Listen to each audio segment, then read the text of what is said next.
I'm trying to run confidence this time just because I already got the weapon. Seems Okay. like the smarter thing to do, right? So, but Got got to you. keep pushing. Got to keep pushing. 100%, exactly. Are you usually a solo player? Usually. Yeah. Gotcha. That's what I thought then. Yeah, that's what I've been hearing is particularly the folks that have been finding it the most difficult, or at the very least, different from like what they've experienced in the past is the solo players. Yeah. So that's what I expected. Yeah. Yeah, it's been good though. Like Lightfall, I can't complain as a solo player. I've been enjoying myself and having a great time. So They've definitely been shifting the focus, right? Like yeah, trying to throw a few more things, towards both new light players and also towards solo players. So I'm glad to, hear that solo players are catching a little bit of a bone there. Needed it, that's for sure. Yeah. 100%, exactly. All right, gonna cut the music here. There we go. All right, so Raider, let's just give our guests here a quick rundown of what to expect in terms of the show, and then we'll just kind of give like a few minutes to get ready, and then we'll start. Sounds good. Sounds good. All right. So the kind of the flow for the show is we'll open up and we'll talk for a second. We'll introduce you. I'll go over the agenda. We'll hit housekeeping. We'll do an interview with you. We got about 10 questions or so, maybe one hidden one. We're gonna do All right. the wheel of misfortune, which is kind of a thing for our podcast, a little something that we do. And then we're gonna go into the show topic, and the show topic is gonna be about all things Crucible, especially having you on. Like it's such like a gift, to have you on and talk Oh, Crucible man. with you. Absolutely. So No doubt, no doubt. um, after that, I'll go through the TWAB. We'll hit questions from the community. We got quite a few of them, and none of our community knew that you were going to be the guest, so it's a complete surprise. We've been keeping it a surprise. Yeah. All right. We got a few announcements, and then we'll sign off. We'll give you the floor to just talk about your content and everything that you do, and where people can find you. And yeah, that's basically the way the show will go. Okay. But it's gonna be open. Like outside the interview, Yeah. the rest of it's gonna be open. So I got show topics. It's kind of like some points to kind of just keep the conversation flowing and whatnot. But other than that, it's gonna be wide open and free. We just want to really like like I don't know, kind of dig into your mind in the Crucible factor of everything and Mhm. trials, comp, and whatnot. So yeah, it's Sounds gonna, good. Absolutely. Sounds it's gonna be good. Well, fun. y'all know I do like to chat, so I'm here for it. Awesome. Appreciate you. Appreciate you. Yeah. Yeah, we like Raider said, we're just open discussion. We respect all opinions here. We it's just like talking with your friends, right? So It sounds good to me. awesome. All right, Raider, what are you ready, sir? Yeah, let's do it. All right. Now, just gonna set a little prerequisite here. Not a prereq. That's the wrong word. Sorry about that. A little heads up about the Wheel of Misfortune. The idea about this is it's just a poll. We like to do. It gives a reason to story. So it's kind of like RNG. You roll the dice. We pull a weapon from your vault, and the idea or the analogy here is we delete it. You don't actually have to delete anything, but it's just and you get the power to save one. Before we roll, so it's like okay, you get to save one. Which would you like to save, if any? If there's a legacy weapon, perhaps, or just a weapon that you worked really hard to get. If not, then let's just see what we find and what we roll, and yeah, just kind of take it from there. Okay. Sounds good. That sounds interesting. All right. Awesome. All right, and we are going live in 3, 2. Ladies and gentlemen, SweatySpookz. And what is up, Guardians? This is Native Raider, and we are The BlueBerry Lounge. Lounge. Look at that, on point. We messed up the intro again. It's all good. We'll never get it down. I think from now on, I'm going to just purposely do it faster or slower just to throw you off, because that's just the way it's going to be, bro. It's got to stay on brand. We're not perfect here. How's your week been? It's been a pretty good week. Pretty good week. It's been a productive week at work. We got a lot done. It's been a productive week at home as well. It's also been a productive week in Destiny. It's been a good week all around. I can't complain. Oh yeah, that's awesome. How about you, friend? How's been things in the world of Raider? It's been good. I got some time off this week. Starting into work again on Monday. Going straight month, no day off again. Going back into a rotation, and then in Destiny, it's been cool. I mean, last night got conditional finality finally. Shout out to Fluffy and PTP over there. They hit me up and ran through it, and it was the first time I did just ad clear the entire raid. was kind of nice. It was chill, bro. I wasn't running nothing. I wasn't doing no nodes, but yeah, got that one. Just point pew. We attempted, my bad. We attempted to do a GM, me and you, Yes, and sir. Kato. That didn't go too good. Well, But we tried. yeah. Hold on. I'm sorry, my son's calling me. No, you're good. You're good. Yeah, do you want to go ahead and go for the guest introduction? I will be right back. Absolutely. So, ladies and gentlemen, thank you so much for tuning into episode 14 of the BlueBerry Lounge, and it is with a great pleasure that we present to you our guest, Mr. Ill.Physics. How are you this evening? Hey, I'm doing all right. How are you guys doing? Doing great. Thank you so much for taking some time out of your day just to join us and have a little discussion about Destiny. Of course, of course. Y'all know I love talking about Destiny, so easy. Awesome. We really do appreciate it. So, listeners, let's go over the agenda right quick. First, we're going to get to know Mr. Physics. We're going to do just a small little interview with him, just to get to know a bit about him.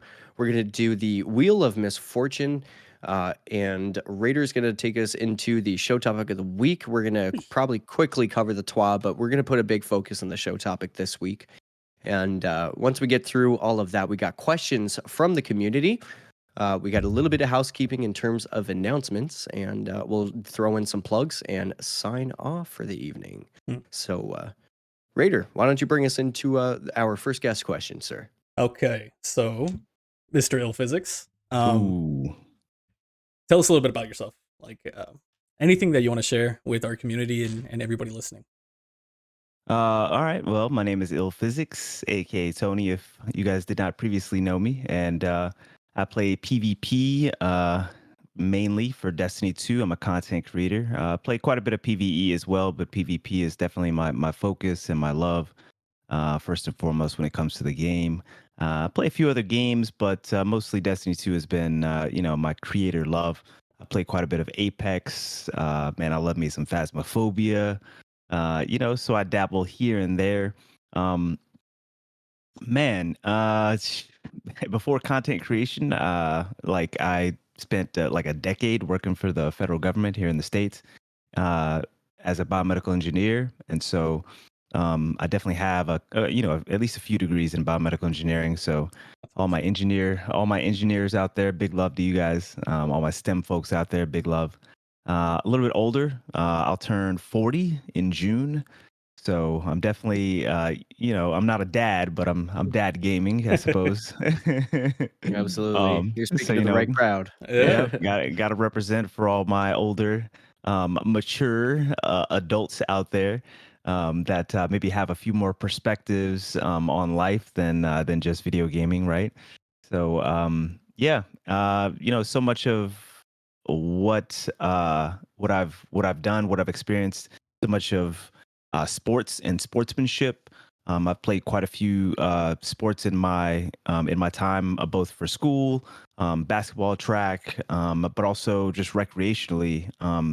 Just to stay in shape, and the love of sports and sportsmanship has kept me, on the basketball court in particular. That's my sport in real life, and so a lot of that has informed, how I see Destiny PvP as well, and how I approach Destiny PvP in a more competitive sense. I mean, as quote unquote competitive as Destiny 2 PvP can get, right? Yeah. So, Yeah.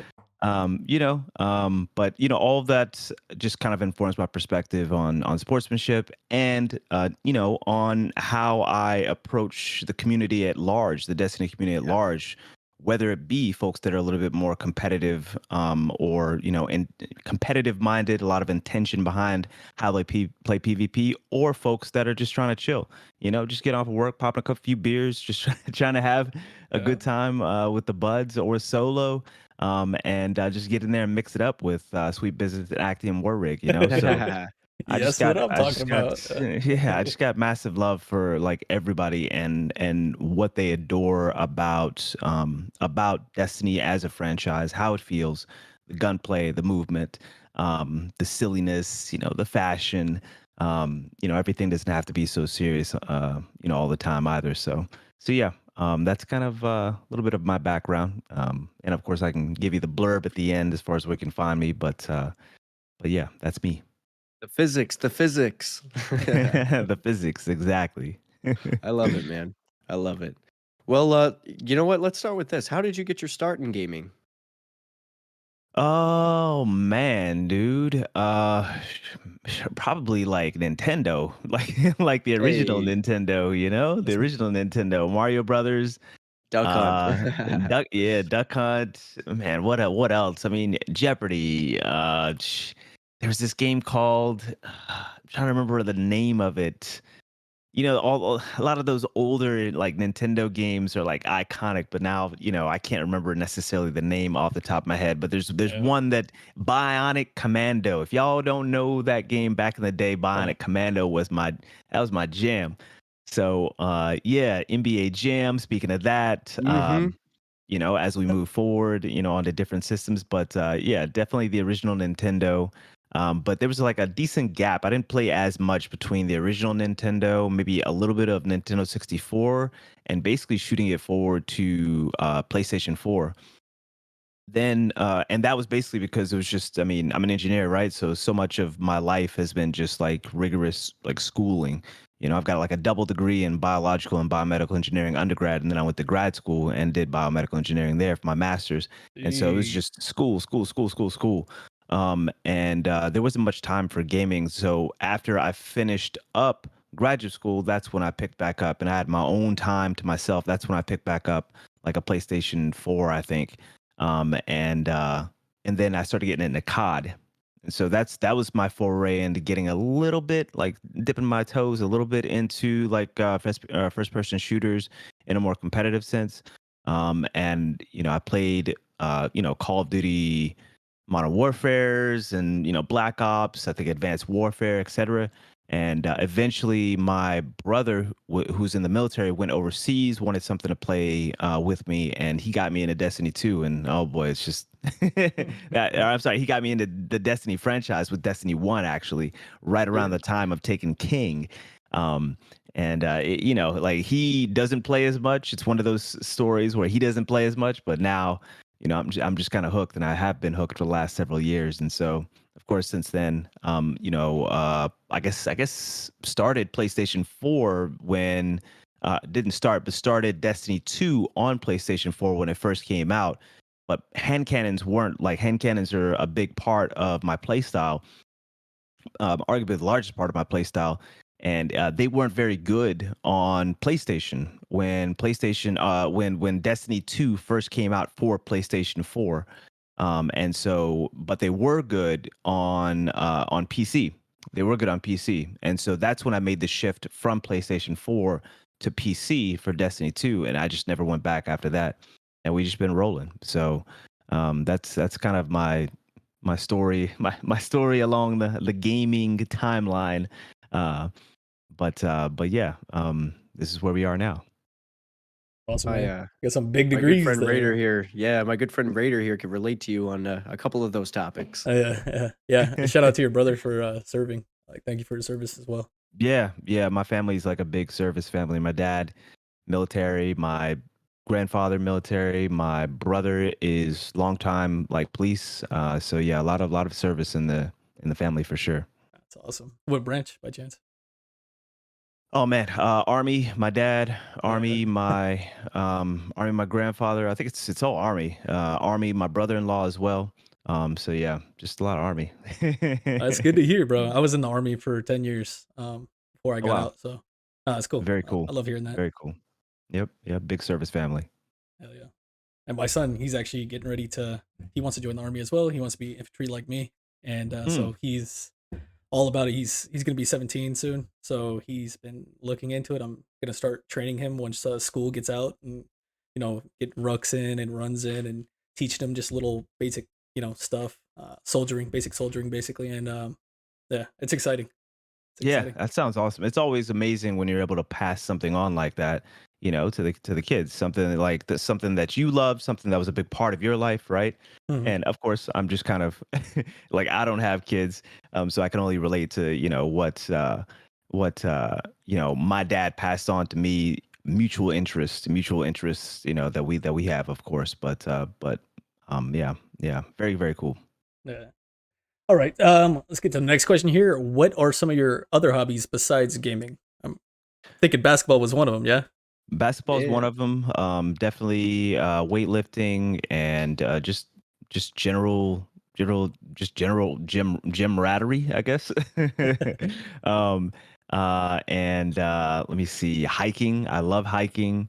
Um, Man, COVID hit, and so many of our hobbies went to the wayside.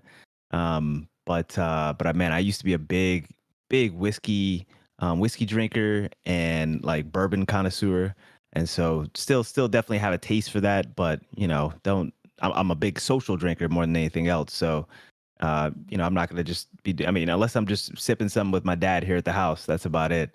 And so, yeah, those are some of them. Those are some of 'em right there. Pretty big extrovert. So I get a lot of that out with stream. But post COVID, I guess we're getting back around to actually having friends outside that that we connect with.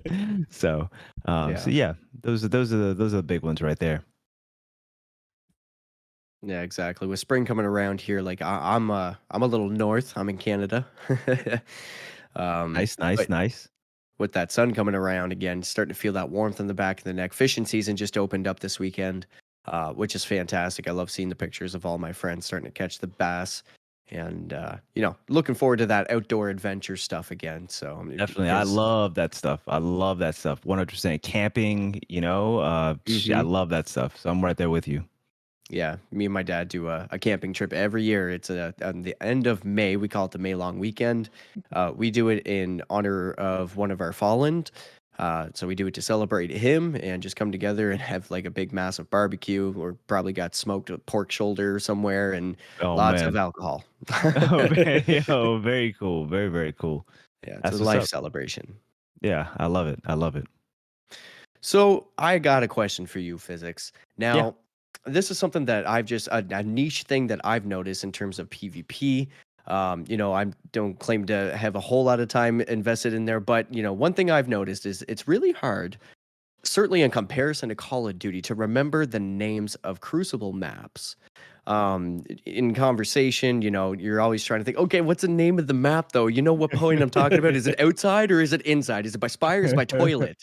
Yeah. We we can So all we can always remember those physical locations, and generally describe those physical locations like toilet, just like you said. If I say toilet, most people, that have played a decent amount of PvP, are gonna be like, oh, yeah, Endlessville. That's it. Yeah. Endlessville right Yeah. there. But sometimes I completely agree. It's a little more difficult to remember the map names. Not for somebody like me that has probably more hours in the Crucible than most people in the world, but it did take a little bit to kind of catch on for sure. yeah, I've always asked the question, why is it so hard to remember the Crucible maps? Man, that's a good question. Nobody's ever asked me that one before because I definitely agree with you. Because okay, so here's the example. Some of those older maps. So this is definitely keyed in exactly corroborating evidence right here. Some of Mhm. those older maps, even though I've played PvP so much and the maps that are currently in rotation, I could probably recite them right off the top of my head. Some of those older maps, I'd have to really think about what those names are. Like what was that map that was like the Gambit map? Do we remember the name of that Eternity. one? No, no, no, no. No? It Oh, was it no? was it was that it was that it was like Gambit's Ruin or something like that. Do you guys remember that I one? can't think of it, man. Yeah, No, I'm not sure.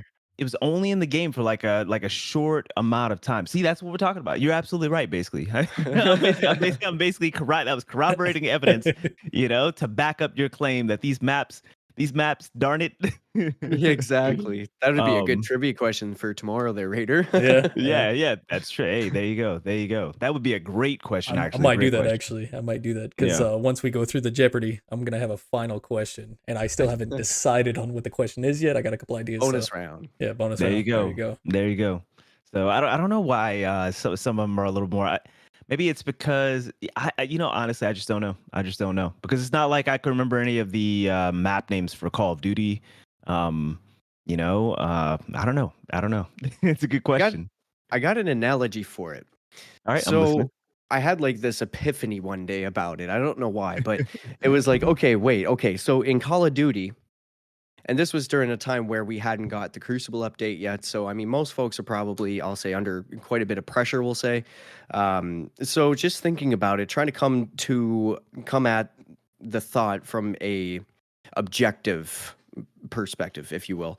I was like, well, in Call of Duty, you get a choice of the map. And by giving the end user a choice, all of a sudden the map matters. Whereas in Destiny, you don't either get to influence or get a choice. So, and you just kind of pop in and see what it's going to be when you load up, right? So therefore, That's I kind mean, of a from good that point. point, yeah, No, and no, then I you think just kind of that's a move really good forward with point. it.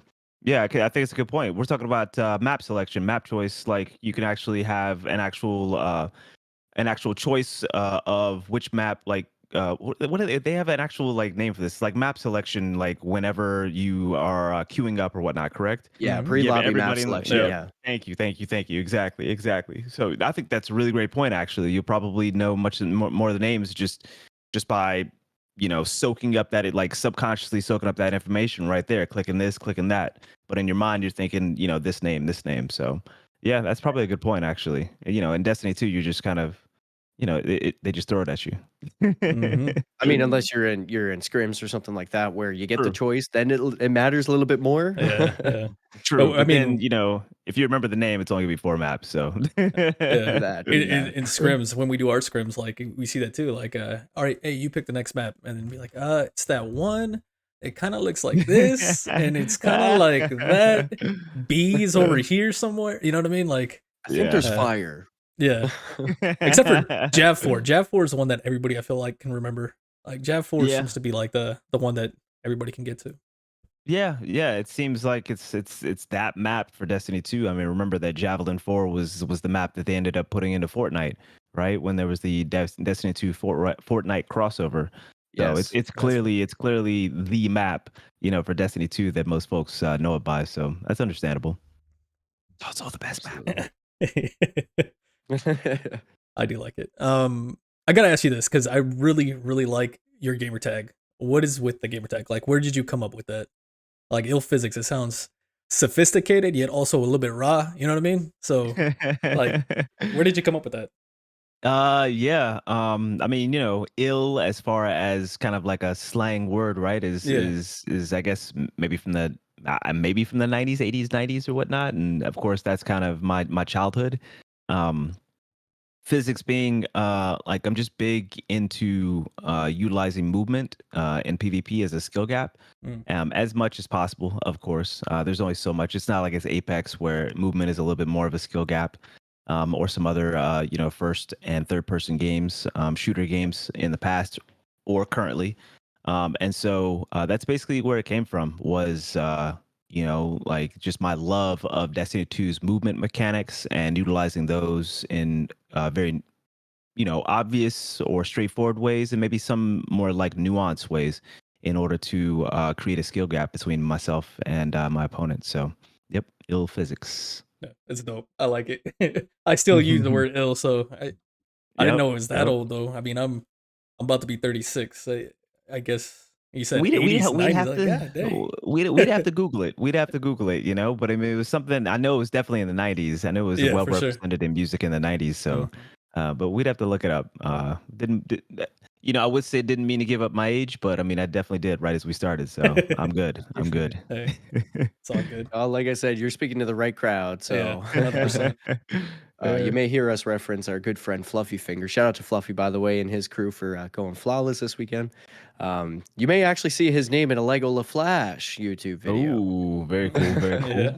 So he's Shout a out good to friend Lego of ours. LaFlash. Very cool. Yes, sir. Absolutely. So, I mean, let's just backpack off of that topic that you were just discussing there a moment ago, Tony. So there's millions of games to play today. What is it about Destiny that keeps you loading it back up? And like I said, I think you kind of touched around it, but is there anything that like really is signature about Destiny that makes you load it back up again? I think a couple of things, one is I tell people are just like, man, I'm washed. I'm washed at Destiny 2 PvP. I'm just like, well, one thing is you don't really get washed at Destiny 2 PvP so much. Like washed meaning that you can't play it or you don't play it well anymore. You took a break and you're hugely rusty to the point where you can't play at the same pace, at the same level as you did before. And that's not really a thing, in my opinion, with Destiny 2. Like you come back, especially if you're playing other shooters, and it's fine. It's like riding a bike. So that's one of the things that makes it so easy to keep coming back to Destiny 2. I can take a week off, and it doesn't take me much to just get back into the swing of things, even at a high level. Otherwise, it's just the feel of the game. The ease of play. I feel like if you want to play at a high level, then it can get kind of, I mean, for lack of a better word, sweaty. It can get kind of sweaty. You will actually Hey. have to try. You will actually have to think. You will actually have to play with intention a little bit more. But otherwise, it's like riding a bike. The movement, everything, the gunplay, it all kind of like synergizes off of each other. And it's not hard to get back into a place where the game just feels great to play. Just feels great to play. If I was to ask people, why do you love Destiny 2? A lot of people in my community at the very least would be like, it just feels good. It just feels good. Just feels good to Yeah. play.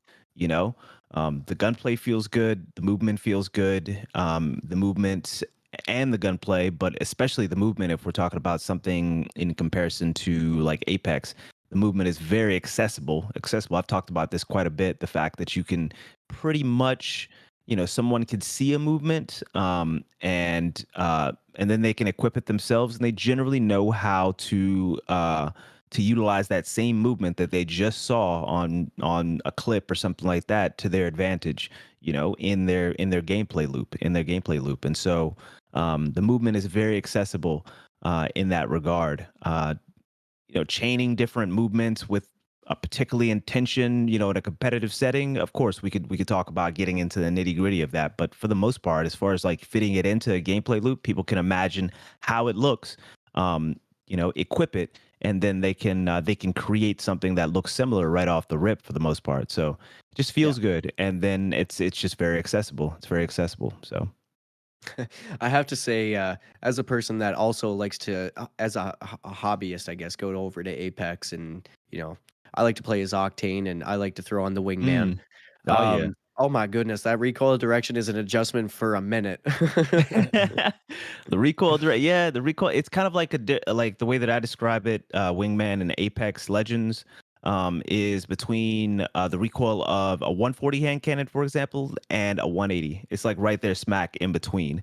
It has recoil, but also, it's not as exaggerated as some of the 140 hand cannons, or maybe even the 120 hand cannons in Destiny 2. Mhm. So and then also you just have to be a lot more pinpoint accurate Yeah. with the Wingman. Then on top of that, you have these huge maps, with these large field of views. Like I think the last time that I went back to Apex, I'm just like, man, I can't do this right now. I can't do this right now. Yeah. I turn my FOV all the way down to 90 and just rock with that for the entire session. you know.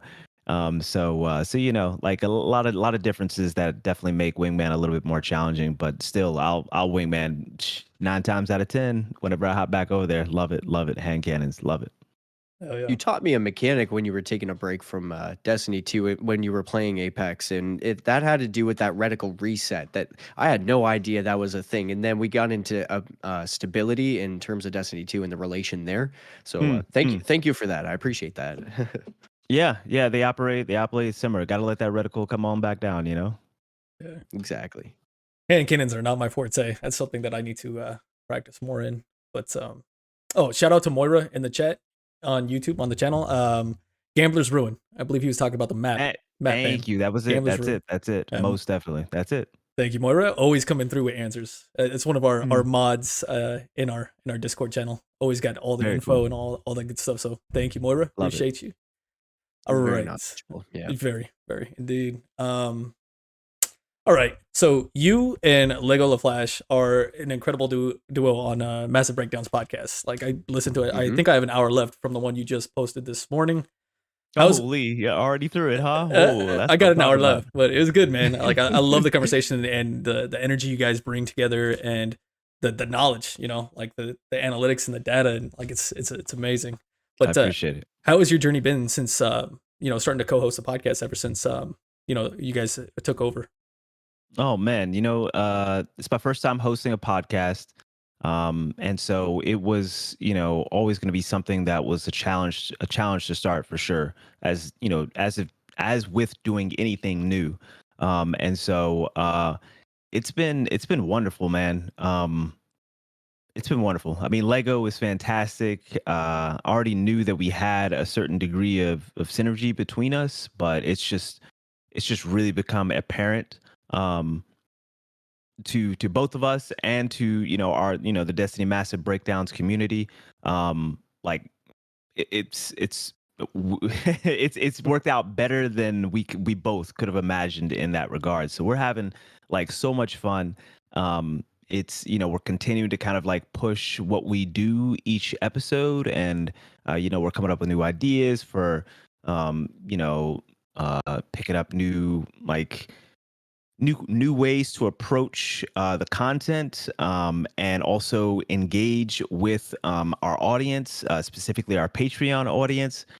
So both of us have a similar mindset with regards to kind of continuing to push the boundary forward, um, and always giving 100%. Both of us have a similar mindset with this whole concept of 0 or 100. If we're going to do something, we're going to do it to the best of our ability, and hopefully that comes through every episode. So you guys are getting some pretty thick episodes recently. And that's mostly because we're just vibing, having a good time, and not really holding each other to a particular time frame as much as just if something's flowing, if there's a concept that we really feel like, man, this is kind of interesting, we should flesh this out. We don't like, it's not necessarily even something, we have shorter and shorter pre-shows, I feel like. So it's not necessarily something that we talk about in the pre-show that we're just going to flesh out. It's just something that we just start having a conversation about, and we just keep having a conversation about it until it's kind of natural conclusion. And that's what you guys are getting right now on the show. And I feel like that's been a blessing, and folks have been appreciating that. So we've been kind of trying to double down on that. So it's been fantastic. It's been fantastic. And the Destiny Massive Breakdowns community has been extremely supportive of us. Taking over the show, and the changes to the show as a result of. So it's been a great time. Absolutely. Big shout out to the entirety of the Destiny Massive Breakdown community. I mean, Definitely. I know there's for sure been information that Court has, made available to us Guardians that I have benefited from in the past. So absolutely, we have nothing but gratitude towards the entirety of that community, and certainly as a longtime listener, I'll certainly say that the transition has been a genuine transition. It's been very smooth, and the chemistry between you and Lego is very natural, and it's very easy to listen because it's just like listening to our friends. So Yeah. I appreciate the work that you guys are doing, and Thank you. it's a great show. It's a fantastic show. Yeah, Thank you. 100%. All right, listeners, it is time. The Wheel of Misfortune. So, for anybody who's just tuning in for the first time and isn't familiar with the Wheel of Misfortune, here's how it works. As an analogy, I would like for you to picture a wheel, of course, like the Wheel of Fortune, and every item on the wheel is a weapon from your vault. Now, you do have the power to save one. And whichever one gets picked, in an analogy, loosely air quotes, gets deleted.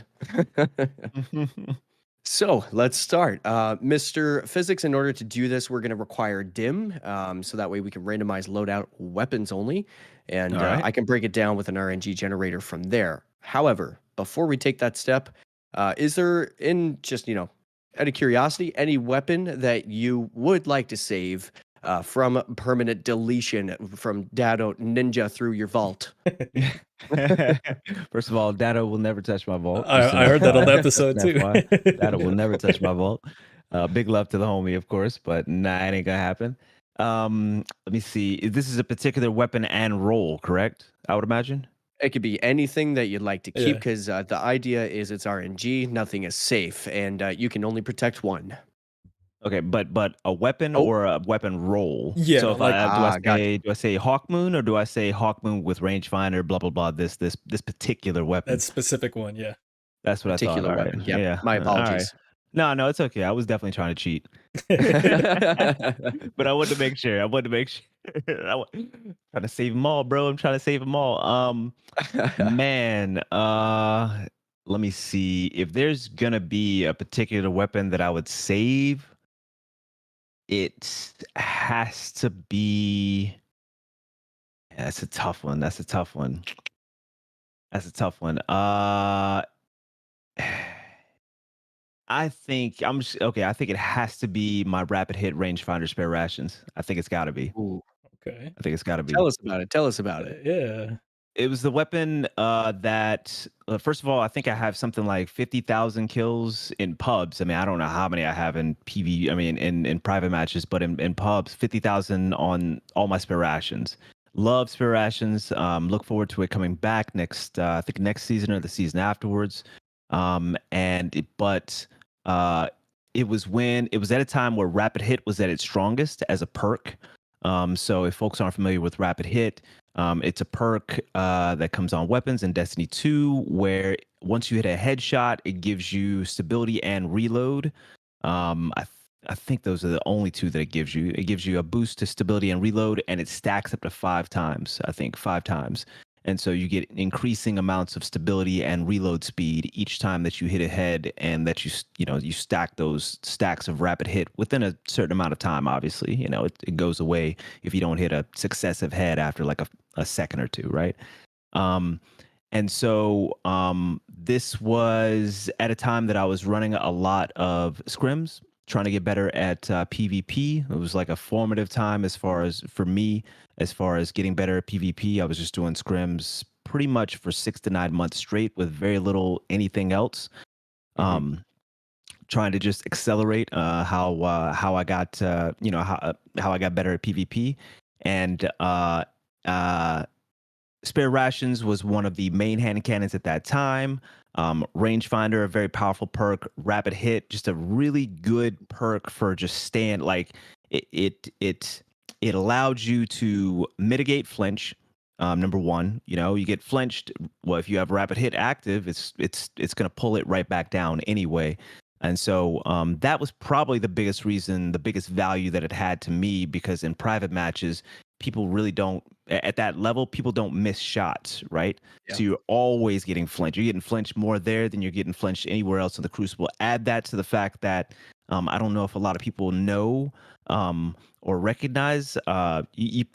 People probably do kind of just like subconsciously they know this or whatnot. But if you there's the similar concept as a double damage glitch. So everybody knows double damage, right? Sometimes you get hit and you get hit for twice as much damage, and it's just like, oh wow, I'm like instantly dead. Oh, I got double damage glitched. Yeah. There's a similar concept for flinch as well. If you have desync between yourself and another player in an engagement, there's a chance that you could also get double flinched, and it'll throw off your shot. And so when you're playing scrims or sweats, whatever you want to call it, and you're playing against people from all around the world, there's a greater chance that you're going to play with somebody who you're desynced from. There's going to be a significant amount of latency between yourself and somebody else. I might be playing somebody like one of my buddies, Rare, from the OCE, from Oceania, from New Zealand, from Australia. And so Rapid Hit just did a great job at that time. It still does a pretty decent job, but did a great job at that time to mitigate flinch. But also the more stability that you have on your hand cannon, the quicker that your recoil resets, and you can get a follow-up accurate shot. Right? I mean, you guys are getting me into the nitty-gritty here. I like it. Keep going, man. Yeah. Yes, sir. So Rapid Hit was like they've nerfed Rapid Hit since then, but it's still very valuable on a hand cannon, but not as much as, man, it was really powerful back then. And so it just allowed me to mitigate flinch, increase the accuracy of my follow-up shots. whereby also that means I can shoot my hand cannon slightly faster than maybe somebody else that doesn't have a lot of stability or doesn't have rapid hit on their hand cannon. And that can make all the difference in a competitive environment where you're always looking for just that little bit extra on your build or your weapon in order to get you over the top. Because like I said, again, in those types of environments, especially at a high level, like everybody hits 3 shots. Like it's not about hitting 3 heads. Everybody hits 3 heads. Yeah. almost every single time. It's about more nuanced aspects of hand cannon play, and also more nuanced aspects of the hand cannon that you equip, and how that synergizes with your playstyle as well. So yeah, that's probably the one right there. Spare rations. That is rapid hit and rangefinder. It's my baby. I'd have to find it, but I definitely have like probably 20 to 25,000 just on that one right there. Damn. So, Okay. my baby. My baby. That's For awesome. listeners who can't see my face, I'm like smiling from ear to ear. I'm a big hand cannon guy, so I love it. Yep. All right. All right. Before we get to the Here break, we I go. do have one Yep. quick question here. It's a Yeah, little, sure. little hidden question I got for you, Tony, Mr. Physics, sir. Yes, sir. I don't know if you know, but I'm a Titan main. I have my channel love it. and I make Titan builds and whatnot. I gotta ask you, bro, what's with your war on Titans? I gotta ask. Look. It's one of those like love-hate things. I love my Titans. There's probably more Titans in my community than any other like class. You Right. know, Titans. I feel like they hold like a special identity in Destiny 2 because everybody plays Titans. You've got the high-level folks that play Titans. You've got the new people that come in and they play Titans. You got everybody and everywhere in between. So it's Titan life. From the front of the spectrum to the end of the spectrum. So you've got silly Titans, you've got serious Titans, you've got tourney Titans. I don't know. It's just I love Titans just in general. You know what I'm saying? What they represent in the community and how much love overall I feel like our community has for Titans and the people who play Titans, especially the strong Titan mains. They make that their identity, right? Yeah, They make that their identity, and I love it. So on the flip there's a pride side, thing. There's a pride thing with Titans. there's some kind of 100% like pride thing. Oh, bro, you Titan main too? We're boys for life. I don't even know you, but I got you anytime, any day. Exactly. And I don't feel like there's that camaraderie, you know what I'm saying? Amongst hunters or warlocks like that, Titans, they just got it. They got that little mini community, and I can always appreciate that. On the flip side, you know what I'm saying? Here it is. Y'all Titans, bro. Y'all Titans, bro. Drop the shields, bro. Fight me, bro. Like you know what it is? It started with Solar 3.0.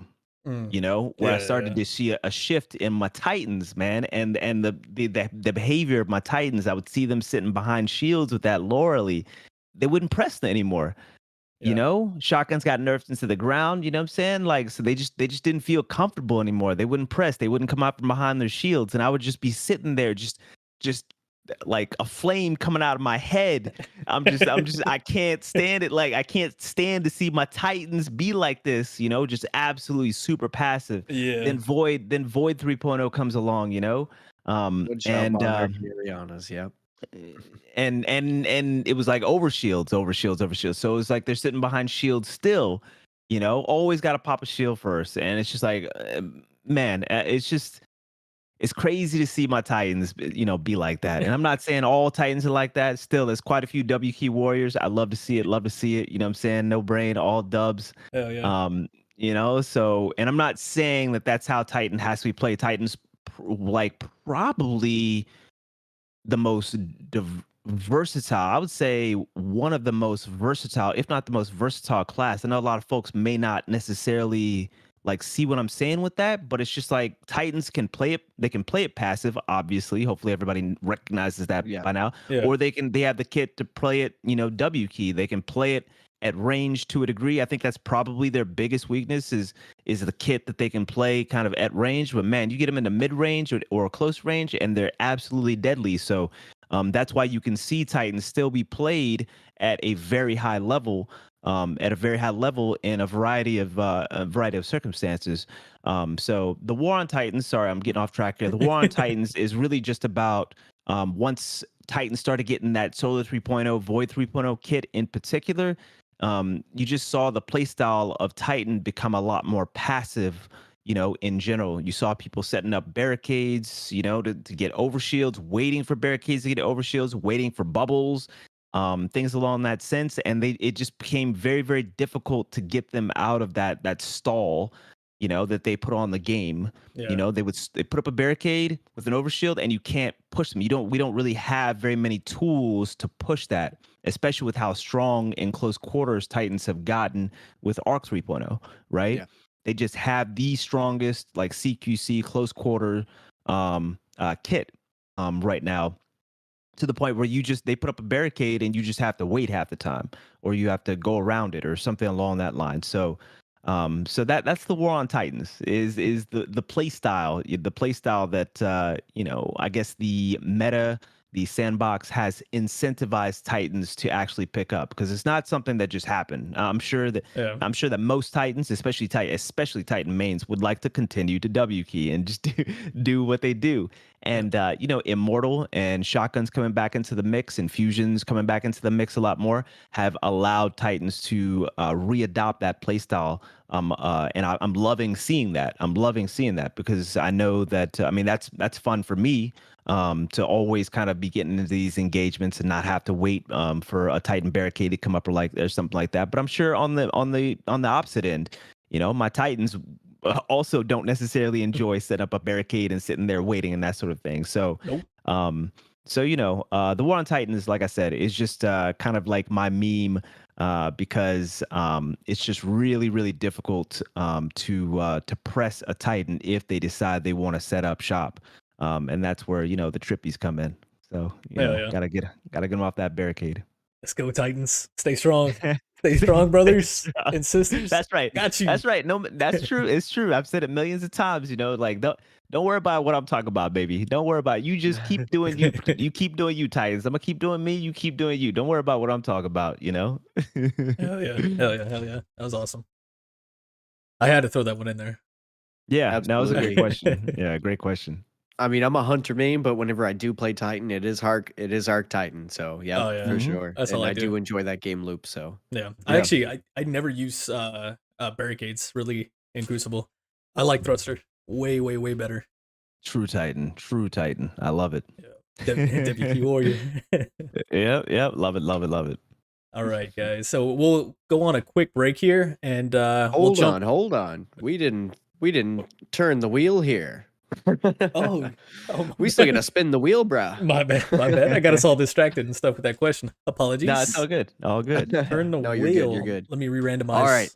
I got RNG generator up and ready to go. I got dim ready to go. I'm ready to rock. All right. What am I doing on my end? Absolutely. So we're gonna bring up dim, where it would have your hunter and your light level. To the right of that, you're gonna notice 3 dots. Whenever we click that, scroll to the bottom. This is in your browser, of course. Yep. Got it. And Once then you scroll to the randomize bottom, loadout. randomize weapons. If it's there, loadout will work. I'm hoping it's not number 1. Roll something outside of 1, please. So I'm rolling it right now. Yep. Okay. All right. Got it. Perfect. And randomize your equipped weapons. Okay. And All right. So now we're Okay. gonna roll the dice, which is a 3-sided dice. 1 being kinetic, 2 being energy, and then 3 being heavy. So let's Okay. see what gets chosen. We rolled a 3, so heavy has been selected for deletion. Thank you, sir. I did not want that to be a 1 because I'm actually deleting my shit because my volt is crazy right now. All right. right. Let's see. mine- What'd you get? Mine is actually one that I kept because of Lego, because of this cascade point. It's an unwavering duty. It's actually the machine gun that's up this weekend, right? For trials. Is that Yep. correct? So it's a non-adept unwavering duty. It's cascade point, field prep, extended mag, corkscrew, and a range masterwork. So I'm not gonna cry about it. It was kind of a meme, kind of a meme weapon. There you have it. I think it's safe to say, ladies and gentlemen, that Mr. Physics is safe for this trip. That's true. Now, I, on the other hand, well, dang it. It's a crafted weapon, so I mean, it's fine because you can craft another one, but all that work gone. I got a level 18 crafted, the other half going down the drain with Oh no boy. rent paid Oh and boy. egret. It's Oh gone. boy. It's gone. It's gone. Yeah. Well, I got me Carax's Distress, the grenade launcher from Ron from Root of Nightmare Raid, with full court, field prep, blast radius. I really don't care about it. It's got spike grenades too, though. That's kind of nice. But yeah, it's going bye bye. But I'm glad. I am so glad you didn't roll a 1 because that was my Adept Hung Jury that I got from last week's one, and that's got substance and that new kinetic tremor. So yeah, I was a little nervous right there. You said 3, I'm cool, bro. I'll delete that all day. For sure. Would have had an IS Luna go away if it was kinetic for me. Oh man, which Ice Luna? Thankfully, this is not a PvP roll. This is just a random drop roll that is moving target and unrelenting. Oh, okay. So Gotcha. yeah, it's oh, that's Yeah, fine. as soon as you said unrelenting, I was like, oh yeah, we good. Yeah. Sweaty, what is the one that you would protect? I don't know if we've talked about it on previous podcasts at all.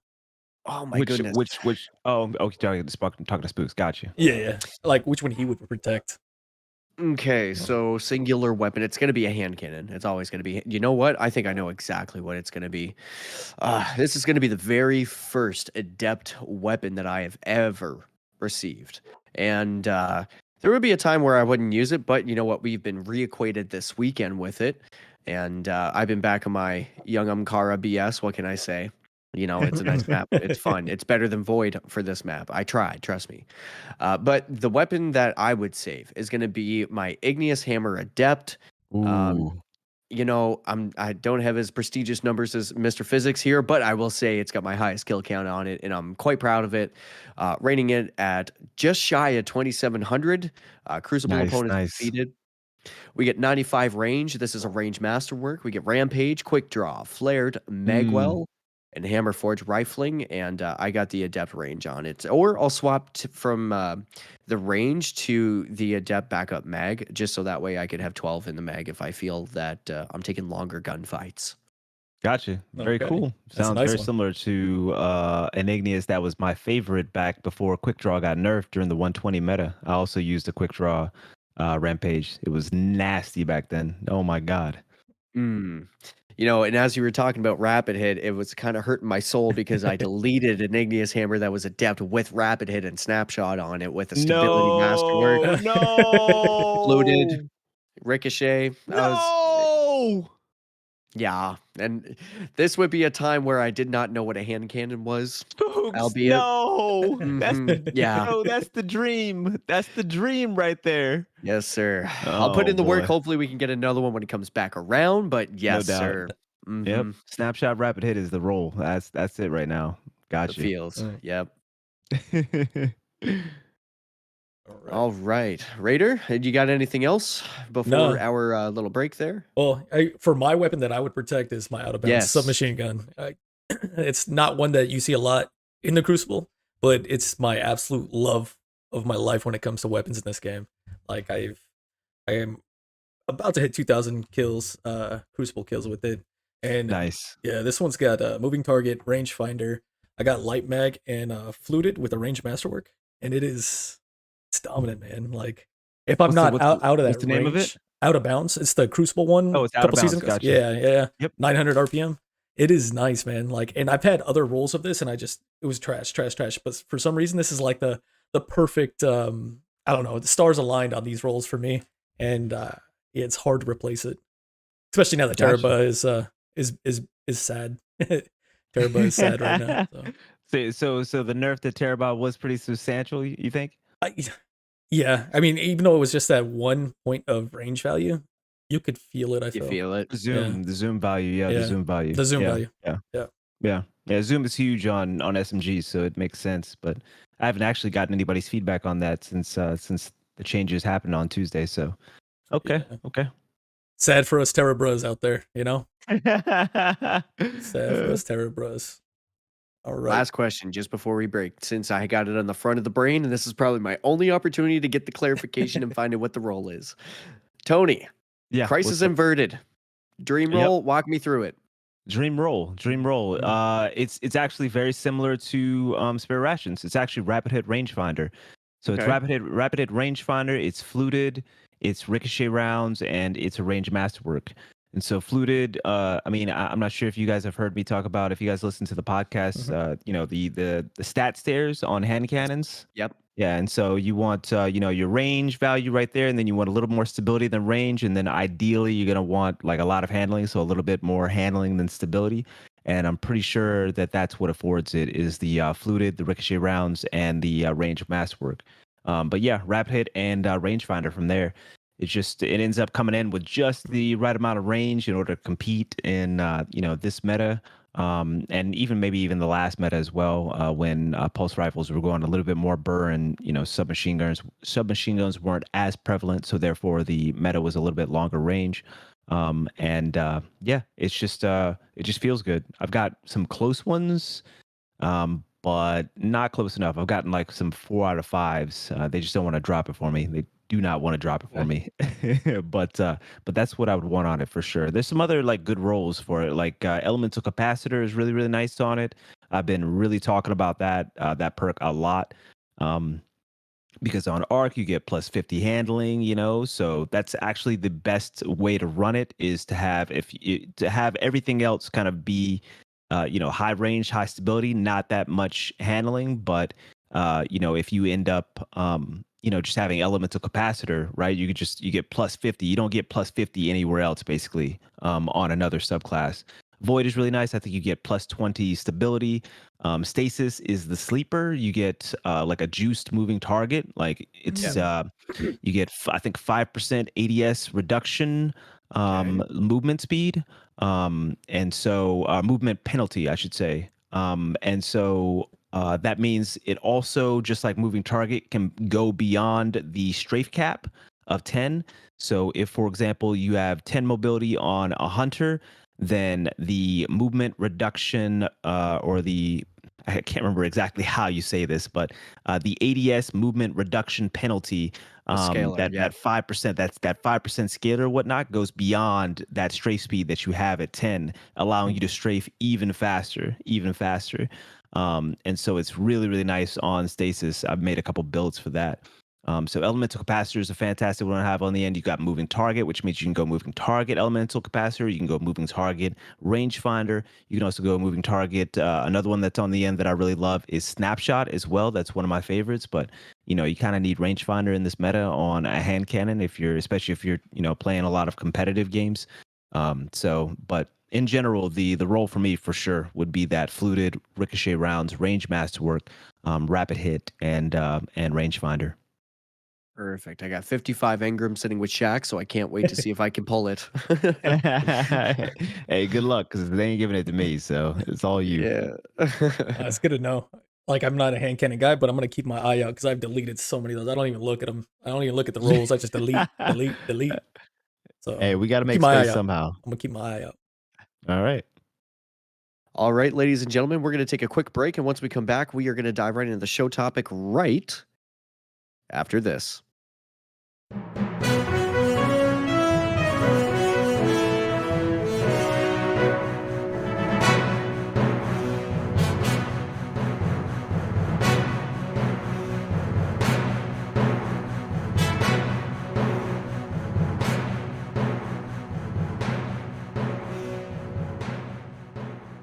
I tell everyone you're my favorite guardian.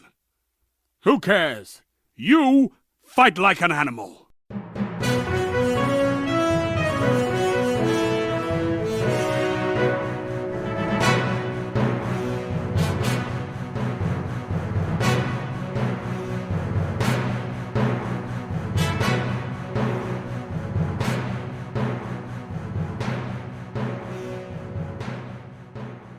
I tell everyone you're my favorite guardian.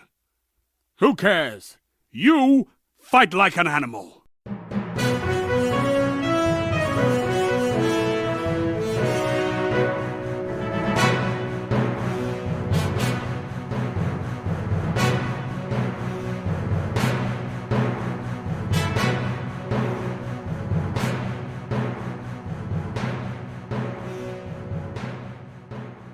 I tell everyone you're my favorite guardian.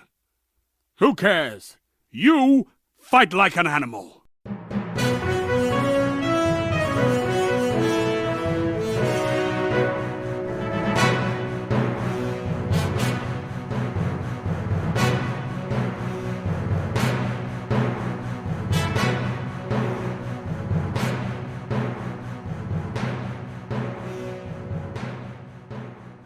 I tell everyone you're my favorite guardian. Who cares? You fight like an animal.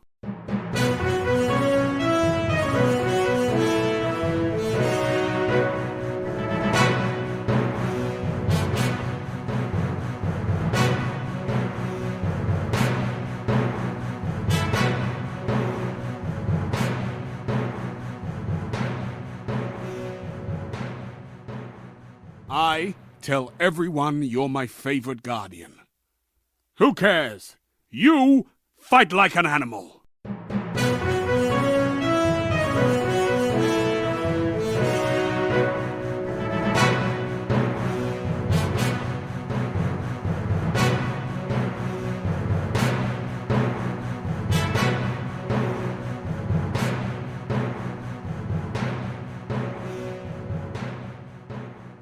I tell everyone you're my favorite guardian. Who cares? You fight like an animal.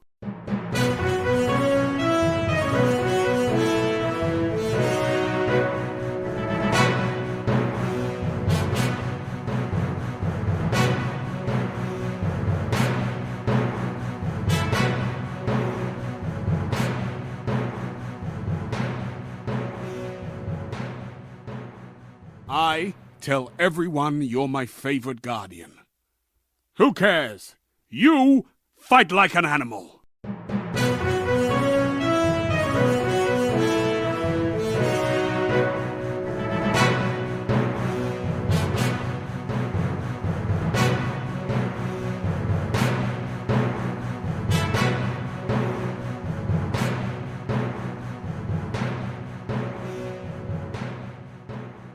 I tell everyone you're my favorite guardian. Who cares? You fight like an animal.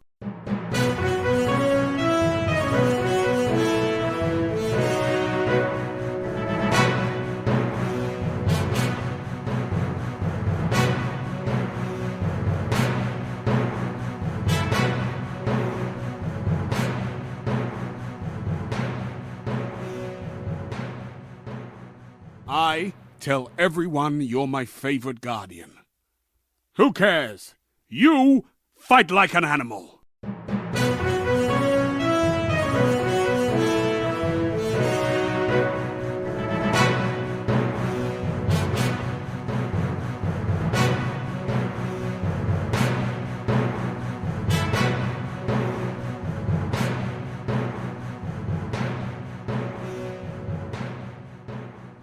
I tell everyone you're my favorite guardian. Who cares? You fight like an animal.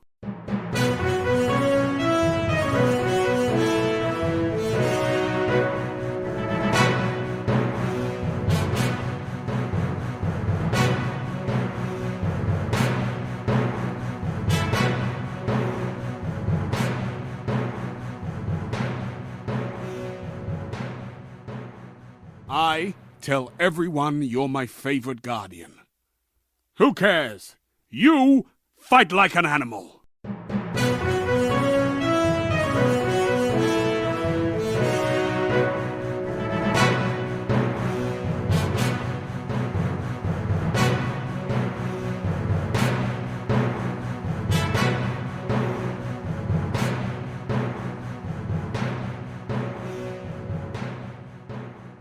I tell everyone you're my favorite guardian. Who cares?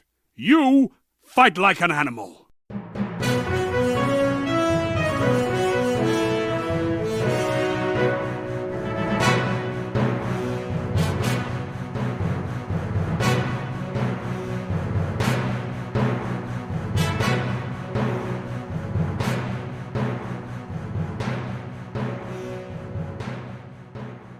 I tell everyone you're my favorite guardian.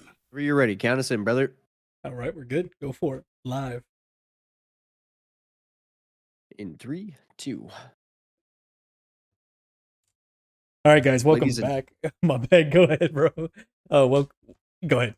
You got this. I was about to say what's All up, good, man. Sauce Waffle. He threw me off there in the chat. He said, "You're." Ladies and gentlemen, thank you so much for sticking around, I guess. All right, as we come back to the show, we are going to go through the Destiny 2 update right quick. We're going to keep it relatively short because we want to keep a focus on the show topic. And we'll do a quick recap of last week's topic, which has a part to do with our current show topic. Basically, we're just going to be talking about some basics and principles for some of the folks that just might be entering Crucible or looking at entering Crucible for some of their first time, or maybe just want to look at it objectively for the first time, that is. So, Mr. Raider, why don't you take us away with the Destiny 2 update, and we'll move through that. All right, so we got this update here. This is the mid-season patch. We're not going to touch on everything, like you said, and we're going to hit the stuff that has the application to the Crucible. So, start off with the very first beginning here. We got Crucible. They got quite a few bullets here, and I'll just read through them. If you guys have something that you guys want to say about it, let me know, and we'll stop to talk about it. But yeah, Crucible added the new 6v6 connection-based matchmaking weekly rotator, which includes Clash, Zone Control, and Rift.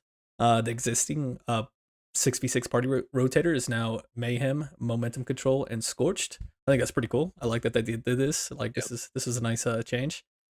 Updated the tutorial Crucible quest to reflect changes to available playlist. Added a metric showing off your competitive division rank. Very nice. Like that. That's one that I play a lot of competitive. That's my shit. I like this.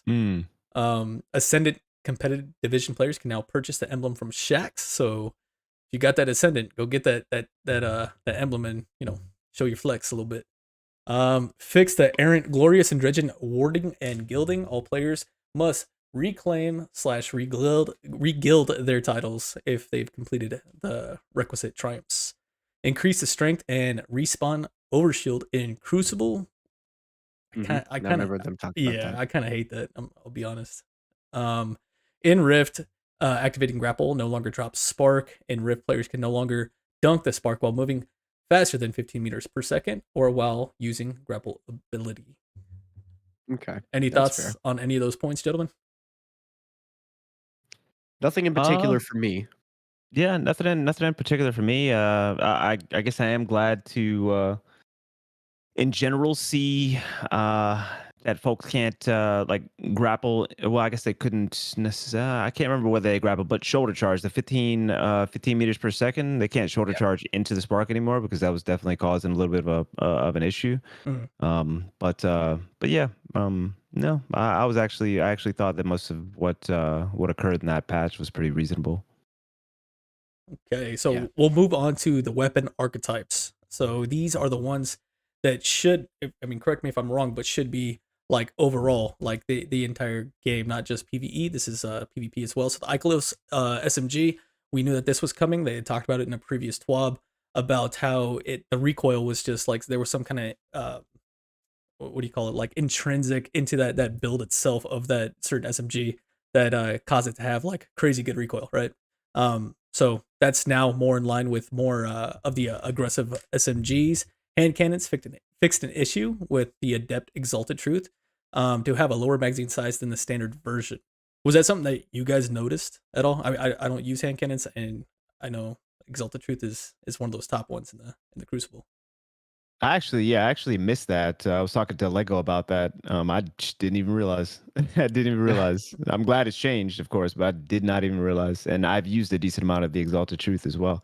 I guess maybe it's because and certainly not to sound like elitist or whatnot, but I've only pretty much used the Adept version. And I know, you know what, y'all got Adept versions too, because it was that weekend where it was that bug. So we all got Adept versions. Don't even come at me, all right? Don't even come at me. All right, we all got Adept versions. But I think that's like literally the only one that I've used is the Adept version, so I didn't even notice. Yeah, I'm looking at my Adept version right now with a little bit of pride. Mine came in with Fluted Barrel, Flared Magwell, Nice. Rangefinder, Eye of the Storm, or Encore, and that's a stability masterwork. Yeah, that's a nice one. That's nice. Yep. Feels nice, yeah, for sure. And on the next Okay. one, we had your partner in crime probably, I would assume, loved this, right? Lego.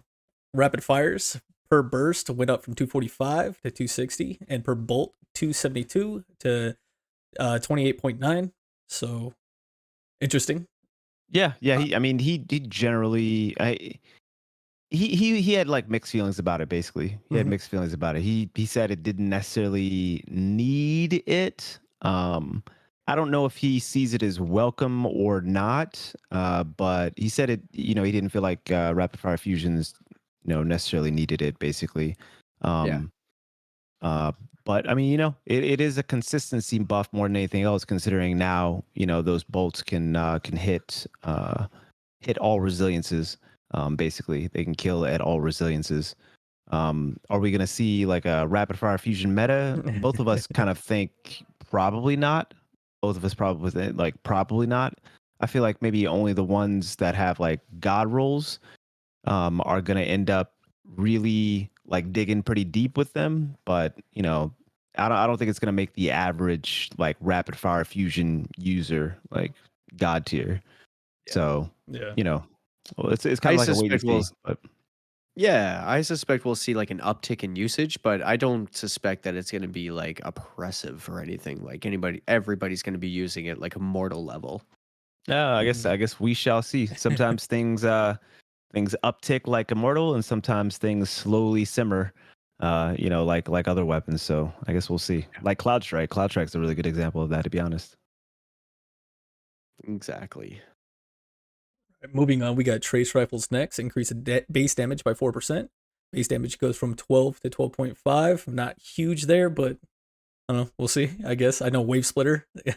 Fluffy had that Wave Splitter funness. Yeah, I've seen some cold hearts as well. Cold Heart's my shit, bro. That's my shit. But I never really took it into the Crucible. I'm talking about more like PvE stuff. With the Cold Heart. So reduced precision and multiplier from 1.4 to 1.35. Crit damage goes from 16.8 to 16.9. Reduced flinch by 10% at the 100 stability stat. Scales down at lower values. Not huge on the damage, obviously, but I mean the base damage going from just that 0.5, you got to think about how fast that thing shoots. So I mean that's gonna I feel like that's an increase a lot as far as your overall DPS with it, but we'll see. I haven't played with it yet. I don't know if you guys have, but Nope. we'll see. Sniper rifles, rapid fire sniper rifles reduce recoil by 50%. Increase total ammunitions, magazine plus reserves by 30%. Now I haven't tested that yet, and I was actually thinking about it last night, but I ended up doing that raid with Fluffy, and I was way too inebriated to sit there and try it out after. But have you guys pulled out one of those rapid fires, and does that apply to Crucible as well? Are you starting with more than 2 bullets? Oh, I'm not sure. I'm not I'm sure. kind of Yeah, curious. I don't snipe much, so I'm actually not sure. I'm curious. It's a good question. I got a solid Father of Sin sniper rifle that is a rapid, Mm, and I would like to see if it starts with like 4 bullets or something. yeah, Is that'd Cloud be Strike interesting. technically a rapid? Yep. Okay. Well, I've been Yep. using that, so I mean, Mhm. that felt good on banner. What was it? What not yeah, here we go with the map thing again. Toilet. What map? Endless Vale? Endless Veil. Yeah. Thank you. There you go. Yes. Oh Yeah, dear. yeah. Cloud Strike ended up getting that buff as well, and so that was kind of an interesting little side note that everybody was noticing once they said that they were buffing the whole subfamily. Hmm. So I've been playing with that one in a few weeks. I might have to take it back out. you said my Cloud Strike? Yeah. I Oh had boy. a Cloud Strike P-Spawn build that was a lot of fun. I think the statistic that I recently saw is that Cloud Strike is the most used exotic weapon in the competitive playlists, which means trials and competitive. The most used, oh my god, and this one gave me a little bit of heartburn. The most used exotic right now in casual playlists. Do you guys know what it is? Witherhoard or Rumble. Monarch? Monarch. Oh, Monarch. Sorry, I Monarch. thought you were talking about the playlist. Bro, you pass no, that. it's okay. You pass that heartburn on to me. I gotta go grab some Yeah. Plums real quick Yeah. because I golly. can't. Oh man, yeah, it's a rough one for me too. Ooh-wee. It Yeah, but takes Cloud Strike so is definitely long. coming into its own. Takes so long to recover after a shot from Monarch. It drives me crazy. I go get something to eat. Right? So, I go raise my son for a few minutes and come back. Yep.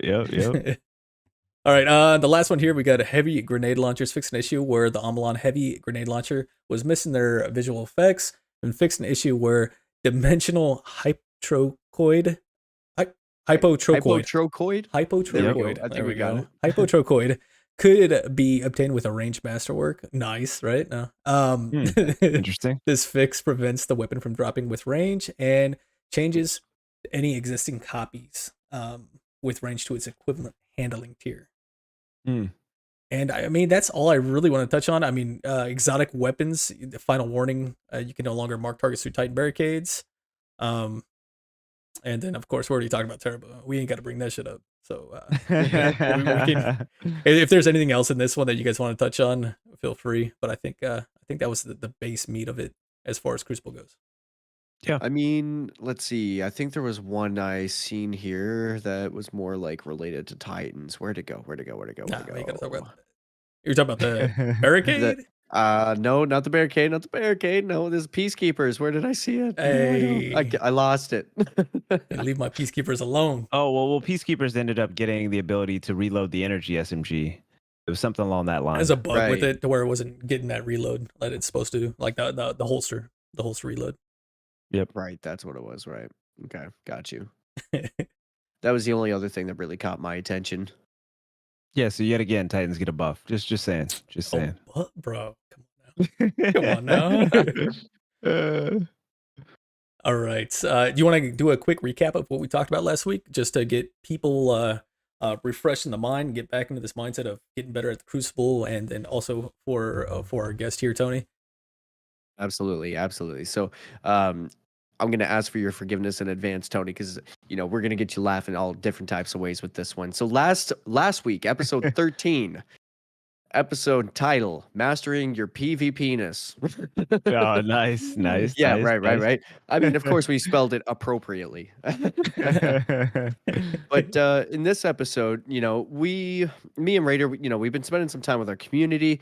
We've had quite a few people join us, certainly PvE mains that maybe want to dip their toes in PvP, and we've kind of identified a few things that maybe they don't find as common knowledge. So we wanted to, I guess, just foster like an encouraging environment, just talking about those types of discussions. So last week we went over some of the basics, such as we broke down your stats in relation to each subclass, or class, I guess. So like Warlock, of course, Recovery, Hunter, we got Mobility, and then Titan, Resilience. We kind of discussed the ideas that influence a build. For example, a raid ready build, you're not going to take into trials. And here's some of the mod differences as to why. We also discussed that the stat mods are going to be influential to your build, or whatever it is that you're trying to reach. And sometimes that just might be with whatever you have and just working with what you have. So with that being said, this week, what we wanted, also last week we talked about a lot of prep, all the prep, like all of the prep. So this week, we're talking about, okay, so we've done the prep. We have an idea as to what we need in order to arm ourselves with a kit.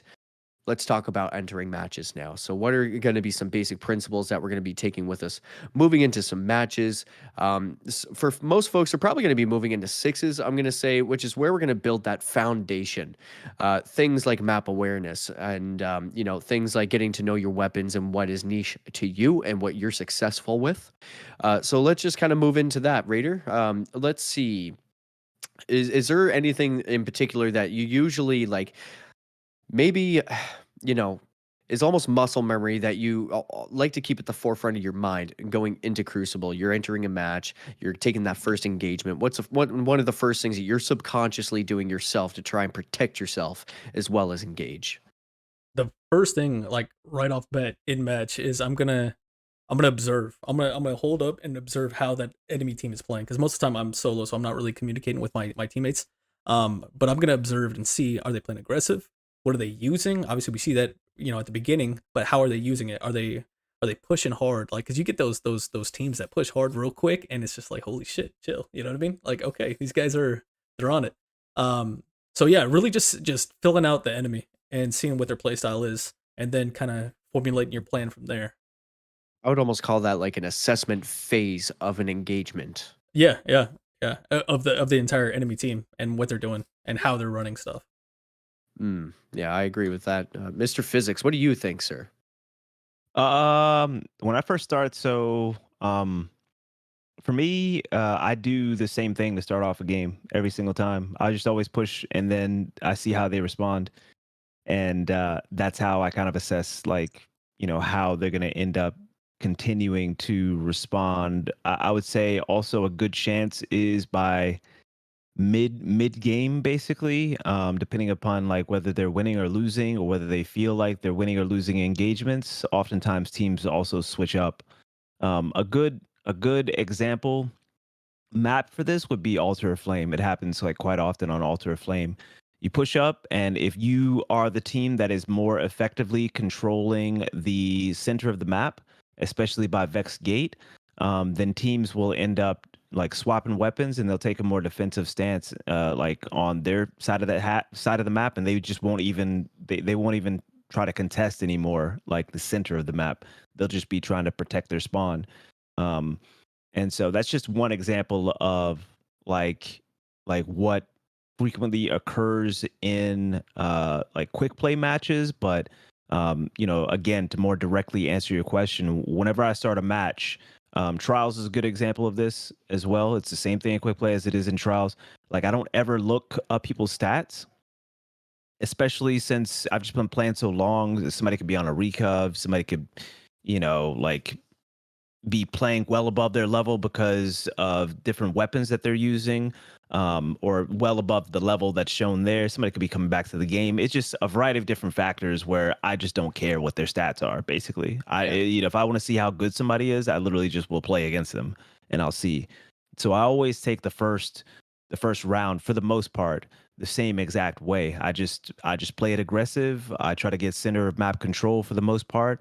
We'll try to get some picks and keep it moving. And whether, like, how I play after that first engagement, whether I play a little bit more intentionally, whether I play a little more passively, whether I play a little more aggressively, whether I play off my team or with my team, all of that kind of depends on, that first round, or that first like few engagements, basically, where I kind of determine the skill level of the other team, and what they actually have in their kit, that can prevent me from playing in a way that that I want to play. So, or at the very least, the way that I'm initially starting the round out playing.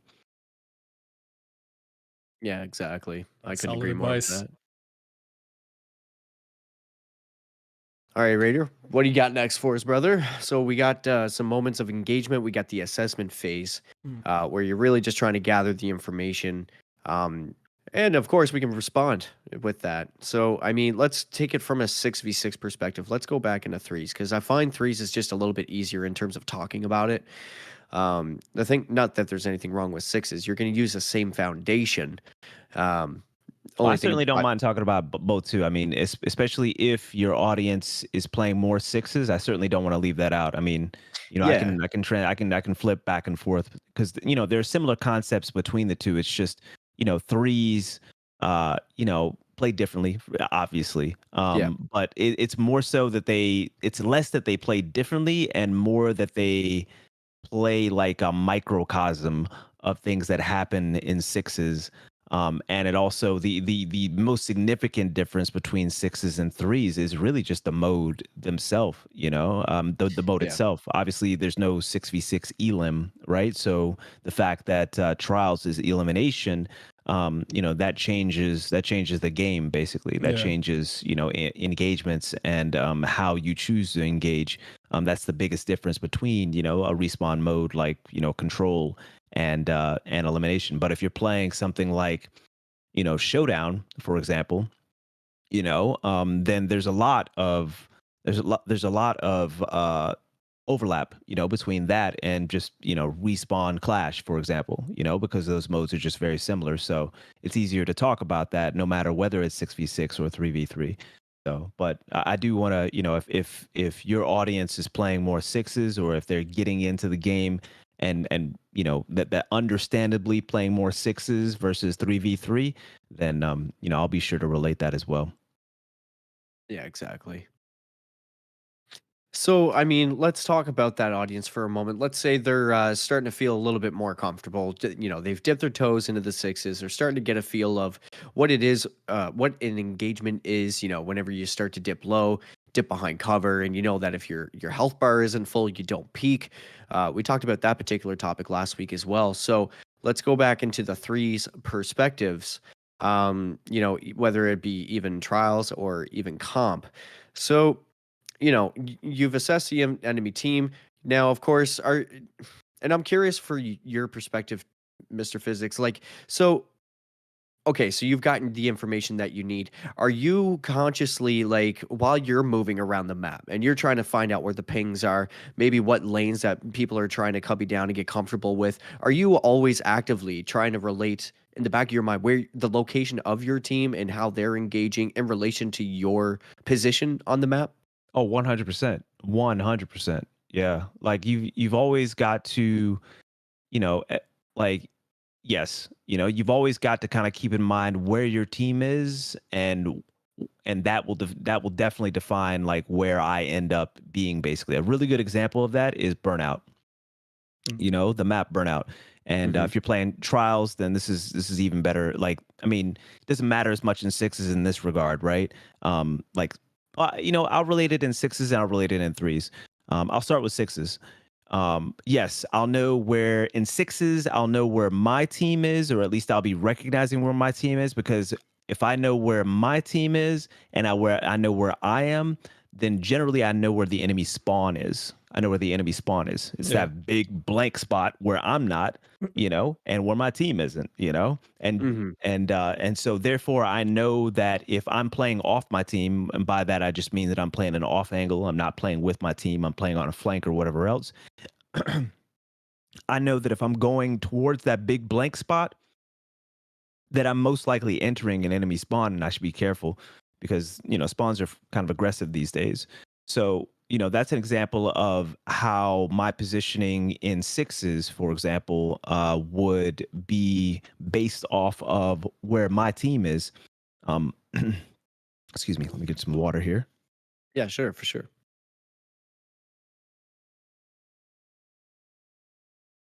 I think that's really big. Like what he's saying right there, with the fact of sitting there and knowing where your team's at. In sixes, it's so chaotic and crazy. You almost need to just every once in a while, kind of do a quick 360. All right, they're on the other side. I should probably start moving a little bit because people are going to start spawning next to me or right behind me.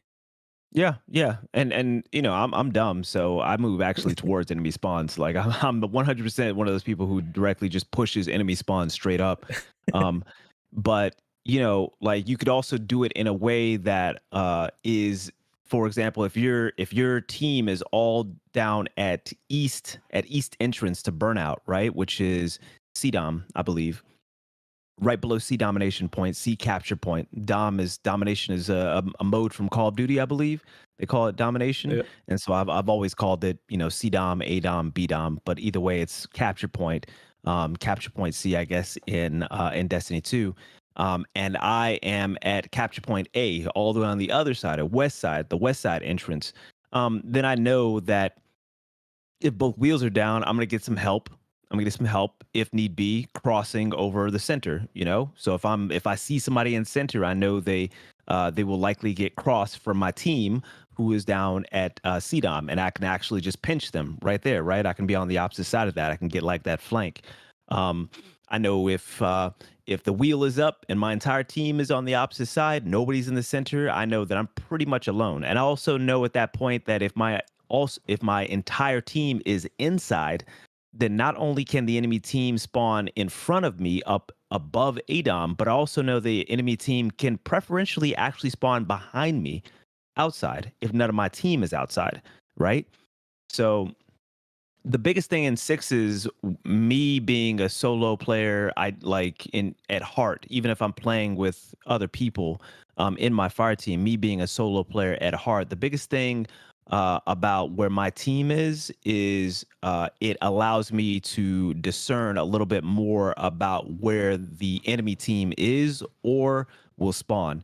And that dictates my movements and me just ensuring that I have an out. I always tell people that you want to always try to make sure that you have an out so that you don't end up getting pinched yourself.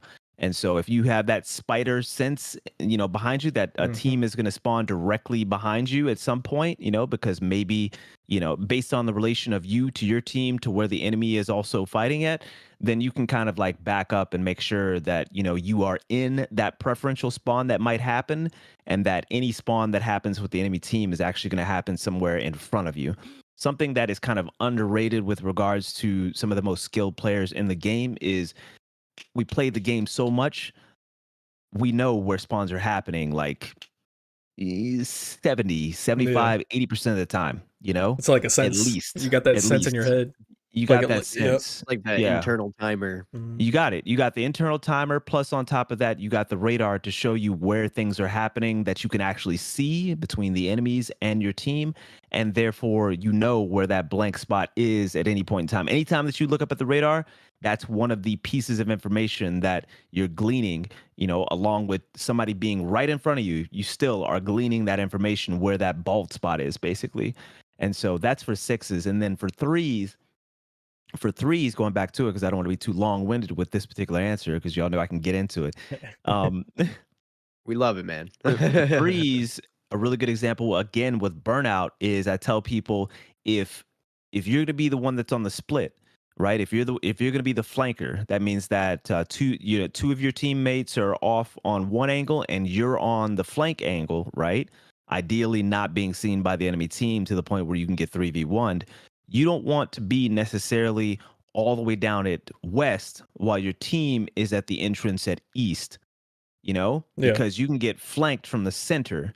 So that, like, the enemy team can literally just come up behind you. You get easily split. You literally split yourself, Yeah, they can trap you right there. Easy. Exactly.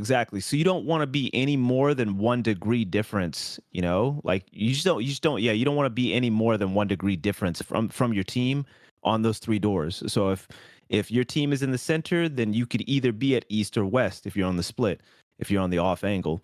If your team is at west, then you could be at the center, but you don't want to be at east, right? Yeah. Right. So like, because again, the enemy team can literally come through the center lane right there and split you a 3v1, come up behind you, just take you out, and then hold you, at the farthest end away from the rest of your team. So yeah, Exactly. I've caught people 100%. doing that too. I've caught people. Yep. I try to look for that on that map for that one flanker that's going to go all the way over there. I'll just cut Yep. through the middle, and then the other 2 are over on the snipe lane. Like it's definitely a thing to not do, and then also look out to do so you can, or look out for the enemy to do it so you can exploit it. Most definitely. And that is such a huge like point that you just made, because it's a wider concept of, if you as a 3-person, as a team, recognize that someone is split off by themselves, you literally as a team flip on that person 3v1, because it's all about numbers in a competitive, like sense, in a competitive arena. You immediately flip on that 3v1 because those are the best odds you're going to get. And then you just hold that body basically, and then, don't allow them to pick that up.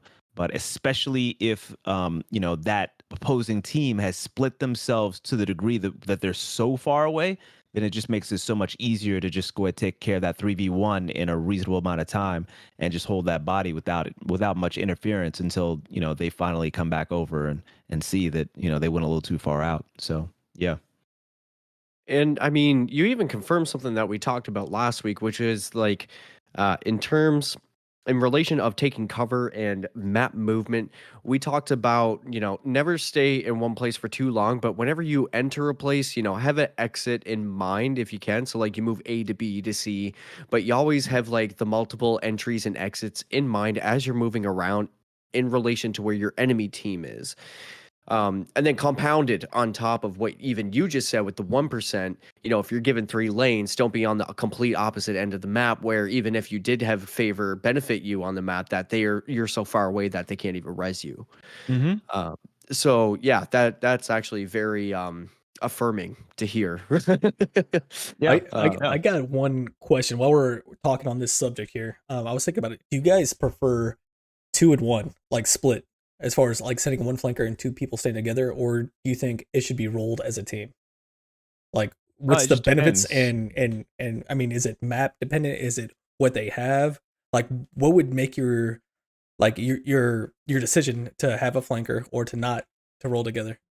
It's well, I mean, it depends on the strength of your team first and foremost. Like the first thing you think Yeah. of as far as a flanker is the flanker is the most the flanker is the most you usually want to give that to your most experienced player. Mhm. You want to give it and it, you can have equally experienced players. So for example, when I'm doing trials help, Mhm. my help partner is going to be at least as much experienced as I am. And usually they're going to be better overall, what I'm saying, at the game than me as well. That's just the way that it is. I have a very particular and niche play style, and my loadout is not meta by any means at this point. So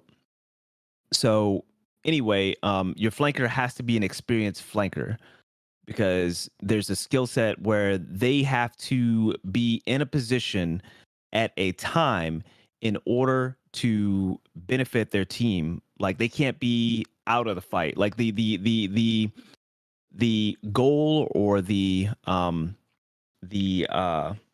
objective of the flanker is to ideally also have the option to get the first pick along with the non-flanker who is with the other teammate who is going to potentially be sniping. So I guess the flanker could be a sniper, but if the flanker is not a sniper like myself, I'm not a sniper, then I have to equally be able to get that entry pick as much as my sniper, who is usually the person that is going to, in most games, gonna get that entry pick, right?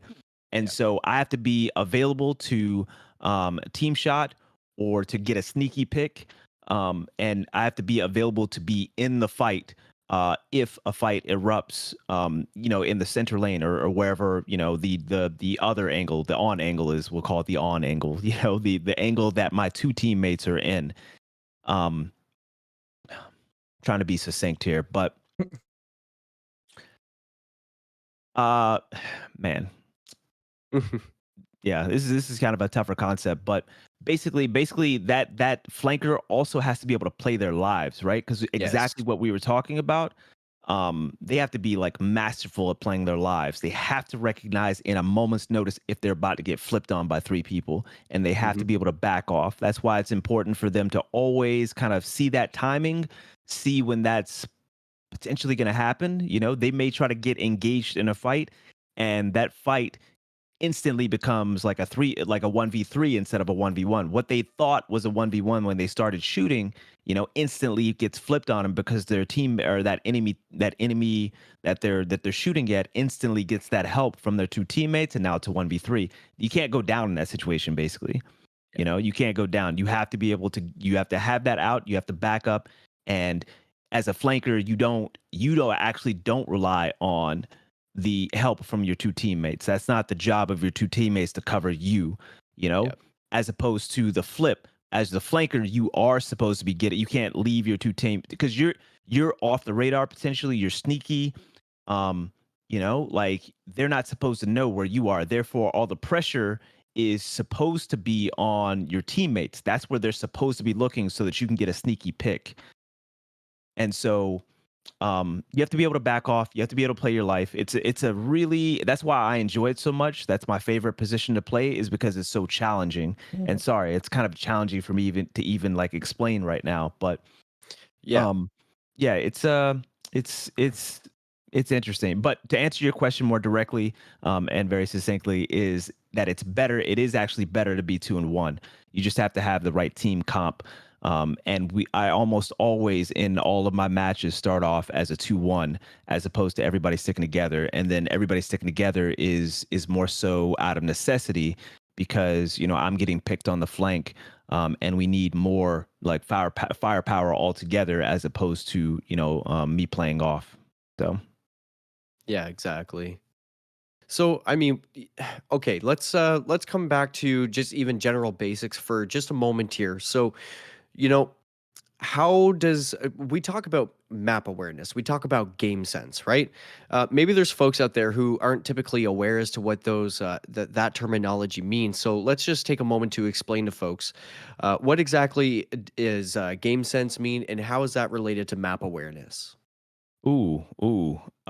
Game sense is just like taking all of the different variables, all the different sense options, radar, audio, um, let me see, comms from teammates, any information that your weapons or kit give you, like threat detector, knowing that somebody's right around you because threat detector times 1 procs, knowing that 2 people are around you because threat detector times 2 procs, and you can see it Yeah. on the screen. All of that sensory information, and just compiling that all into what you perceive is going on in the game around you at that moment in time. That's what game sense is. And then map awareness is, kind of like a similar concept, but I guess it's just a little bit more narrow, just to describe, things that you would glean specifically from the map, from the radar. That's the way that I see it. Yeah.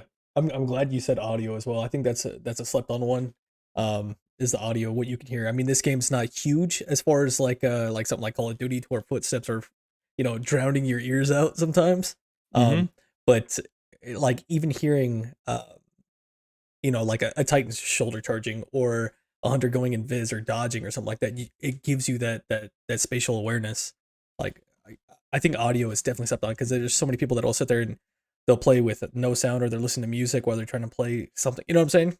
Which is understandable. Yeah. Like chill when you want to chill. But like if you're actually trying to go flawless, or trying to like get up into that ascendant rank or adept or whatever, like You want it's to a hear huge that fusion benefit. It's a charging. huge benefit for you. Yeah, there you go, another one, fusion charging. Like man, like audio I is a think it's huge Telesto, thing. yeah. Yeah, Audio the, is a the huge thing I thing. always tell people about audio is I think the biggest audio cue that folks would listen out for is actually jumps. Yeah. Jumps Yep.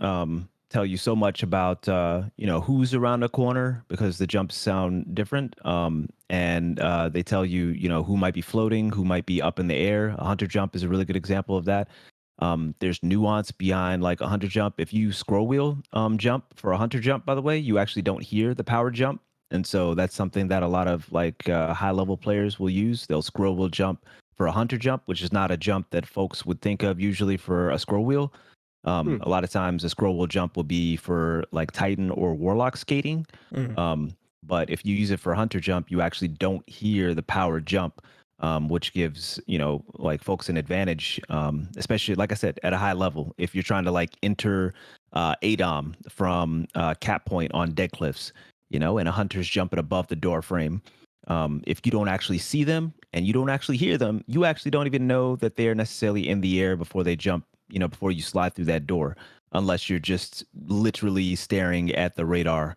But even if you are and you see that they're in the air, you don't know where they are in their jump as well, which is something, again, that the sound can actually tell you. If when that sound actually happened for that hunter jump, then you generally know how long they're going to be in the air for the most part. And so when they're coming down on the other side of that door frame. So yeah, there's a lot of nuance to it for sure. I wouldn't say that, by any means, sound, and I know you're not saying this, that sound is as important as it is in something like Apex, but yeah, it can definitely give you some additional cues to give you a leg up in this game for sure. No, absolutely. Especially like me, I snipe a lot. Like I'll usually start with a snipe lane of some sort, and those cues, because you're down scope, so you don't have your radar. So that was always a huge benefit for me, is really listening. Why? Because Mm, I'm blinded. I got blinders. Like a horse or something like that. Like I got yeah, blinders, so yeah. the audio cues are huge. Hmm. So with game sense and map awareness being identified, for like I mentioned, those folks out there who are just kind of dipping their toes in for the first time, I want to be objective about it. Is there any tips that you could give folks out there as to how they could consciously uh, go about playing their play sessions, trying to develop these things? Hmm. Hmm. Um. Man, I mean, the term I always, give folks is, play with intention, right? Like go into a game trying to work on something Hmm. in particular. And what that also means is not trying to not overwhelming yourself, trying Yeah. to go in and work on everything, right? Focus. So it's just like go in a game and try to work on one specific area of game sense. For example, okay, this game, I'm really gonna like drill that radar and make sure that I know what's going on as much as possible with that radar at all points in time. And you could even like get even more nitty gritty. Just be like, okay, well, this game in particular, I'm just going to be looking at the radar specifically for recognizing where enemy spawns are likely to happen based on where I am, where my team is, and where I can discern that the enemy team is at that point in time. Um, and so, like, that's really what it is in my opinion, just taking the game apart in very like in the smallest pieces possible, as to not overwhelm yourself, trying to kind of become adept at that particular like game sense tool or game sense feature, and then move on to the next one, or even like work on one and then, hey, I'm saying, okay, I'm getting kind of bored working on this one, let me work on this one over here. And so now I'm going to work on recognizing elevation, close quarter elevation levels with against me and an opponent, so therefore recognizing whenever that pie shape is a little bit lighter, or a little bit darker, to let me know that they're below me, above me, or beside me, right? Yeah. So, like I said, just kind of picking it apart, recognizing, the elements of game sense that I want to get good at, and that I at that point in time, and then, picking it apart and trying to work on one thing at a time, as opposed to overwhelming myself trying to, get good and, in one play session. Yeah, exactly. And I mean, I we talked about this in the past actually. Even I think that's maybe even the most sometimes we become complacent. I think maybe the most absolute important tool, it just in my personal opinion, at least for me, not going to speak for anybody else, but is keeping a positive mind frame. Because the second that tilt affects you, the second that that teabagging guy in the lobby actually affects you, then they've been successful in breaking your mental, and that is actually, like I said, we become complacent, and it's something that we don't really think about. But I think that in itself is actually a tool that you should be aware of when you're playing Crucible. So all this really means, and this is just compounding off of what Tony said, that take breaks when you need breaks and don't overwhelm yourself. Make Crucible fun. Don't stress yourself with it. Yep. Because I mean, the 100. the more you stress yourself with it, the less you're gonna want to participate and be Hmm. involved. The way I approach Crucible, like my dad teaches jujitsu, so I look at Crucible kind of like a dojo. Do you walk into somebody else's gym with your chest out and your chin high? No, you probably shouldn't do that. Yeah. But if you're just humble about it, modest, and just try to have good sportsmanship. I'm sure that folks along the way will want to participate with your gameplay and help you in figuring out what it is that makes you you in Crucible.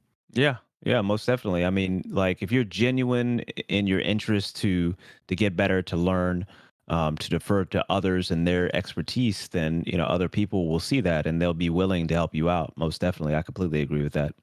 Yeah. No, and you see it in game when the tilt happens, right? You could see it on both sides of the team. Like, say you're in trials and you take 2 losses in a row, 2 rounds in a row, first two rounds, and it's done. A lot of times you see like, I don't know, like there's a deflation of morale with your teammates, and they're just kind of, you see them just like whatever, man. Like, okay, well, we're gonna reset after this. Like already given up, kind of in a sense, you know. Mm-hmm. And Mm-hmm. you can also see that on the opposite side, like you get a few great picks on the first round, and you get them like this, like quick 3 kills, and boom, like it elevates your emotion. You're like, oh, we got this, But you gotta like kind of stay level headed at the same time, just like in sports, right? In professional sports and in basketball, I was a football guy. Like football, like you always like keep the same emotions. Hey, a win is a win, a loss is a loss. Don't let a loss beat you twice and shit like that, right?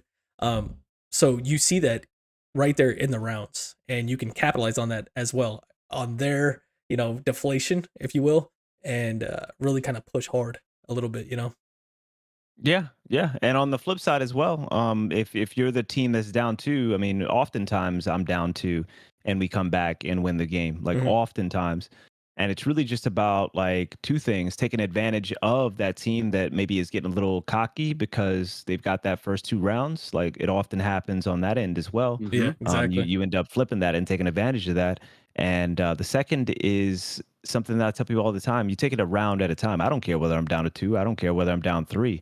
Yep. I'm gonna play the game the same Yeah. way, except I'm just going to recognize what the disadvantages are at that time, for us by being down two or three rounds, which is supers primarily. Yeah. Their supers are gonna come up.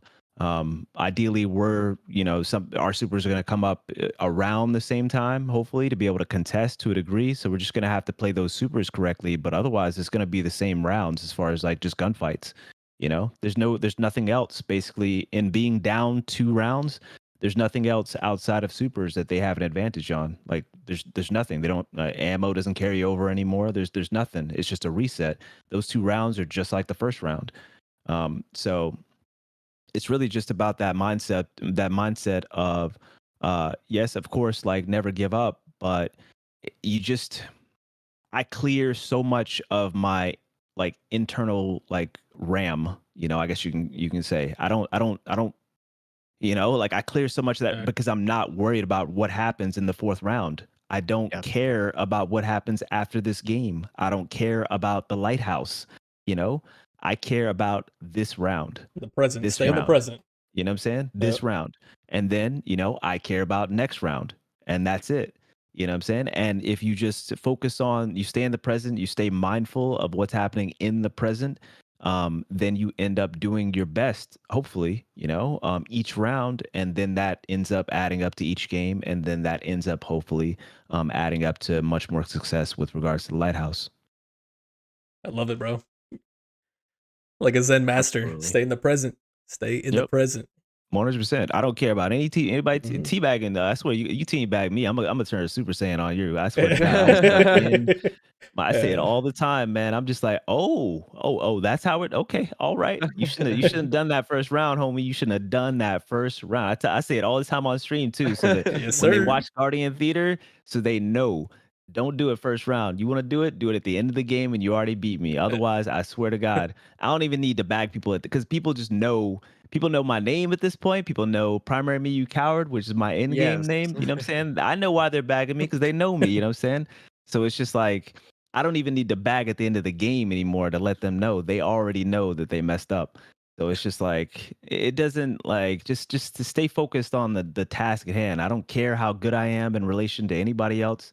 I just play my game, and then when I get off, I go eat ice cream. I don't know, man. I do something in real life. I don't care about this game when I get off. Yeah. It just doesn't matter. It doesn't matter. So just have a good time. And you said it exactly right as well. It's just like all this is finding fun in the reward of improvement, hmm But if you're not finding fun in how you're trying to improve, you're not finding fun in that path. If you're not finding fun in that gameplay loop, it's not worth it. It's not worth it. In the end, hopefully it's all about having fun and you're enjoying the improvement gameplay loop.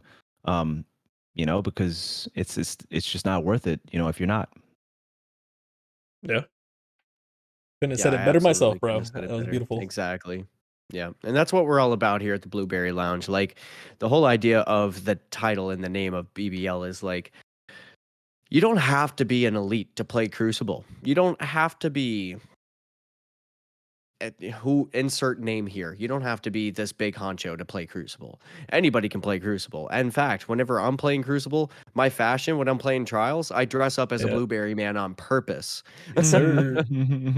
Because I have always enjoyed, the story of the underhero, the unlikely beating the odds. And, that goes in conjunction with what Tony's saying with the journey of feeling that improvement. That's what we're all about here. We're not trying to teach people how to, take this red pill and you'll be insert big name here person or whatever. It's actually encouraging folks, get in there, get beat up a little bit, take those L's, but take those lessons. And then whenever you go back, refresh the next day, you got yourself a delicious bowl of cereal. Tony, I know you like cereal. I do like cereal. It's true. I do like cereal. And then once you go back, refresh, and you're ready to go, you'll remember all of those lessons that you were training with and that you're training for. And then, there'll come a day where you're like, yo, I did it. I was in that same situation and I managed to pull through. And trust me, that feeling. Yeah. And I'll say this as well, like find what you love first. You know what I'm saying? Like a lot of people the people that enjoy this game the most, especially along the improvement gameplay loop, the improvement cycle, they find what they love to play with first. You know, they don't try to get good by equipping what everybody else is using or what they think, they will do well with. You know what I'm saying? They find what they enjoy playing with, the play style, the weapons, the character, and then they double down on that. They start their improvement journey from that, because if you don't like hand cannons and shotguns, if you don't find them as fun as a bow, and a grenade launcher, then you're doing yourself a disservice, Mm-hmm. Play with the bow, play with the grenade launcher, play with the Ariana's Vow, play with whatever you enjoy first and foremost, and then develop the game around that. Mm-hmm. Yep. And that's kind of a huge note as well. Exactly. Now, we're running a little long here, so what we'll do is we'll close out the show topic with the following question, and once we get through that, we're probably going to skip this week at Bungie. I'm sorry, folks. I am going to suggest that if there was anything that you wanted to read specifically, just go take a peek. We do want to ask at least a couple of questions from the community, and we'll give plugs and close it out. So with that and being said, we can do a lightning round type questions too. I can definitely get some sound bits. Love it. So, I'm curious, what do you think in terms of the current meta that we're playing in right now in Destiny 2 Lightfall, Season 20? Mm-hmm. What has surprised you in Crucible? What's being slept on? Mm-hmm. 120 hand cannons only until recently have been slept on. Omkar spines only until recently been kind of slept on. Omkar spines been slept on for, oh my god, like forever. They're only now coming into the meta like strong and consistently every week, as a strong like counter to Titan barricades in particular. Hey. Hey, hey, boy, you use you use the thrusters. You a connoisseur. You're right. You're right. You nice with it. You nice with it. You know what I'm saying? Oh man. Yeah, those are the big ones that I have off the top of my head. Those two. Love it. What about you, Sweaty? Is there anything that you've seen? I'm curious. Let's see. There's been a couple of times where Rat King took me by surprise. I'm not gonna lie. I'm like chuckling to myself. I got this in the bag.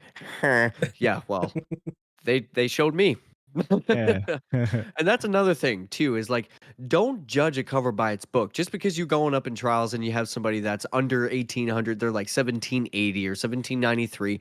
Don't sleep on that player. Too many times playing a match was I like, again, with the throat chuckle, 1793, I got this in the bag, or whatever their light level is, right? It's low, is the point. And they end up carrying the whole team. But again, that always comes back to my belief, and that's even affirmed tonight in discussing with Tony.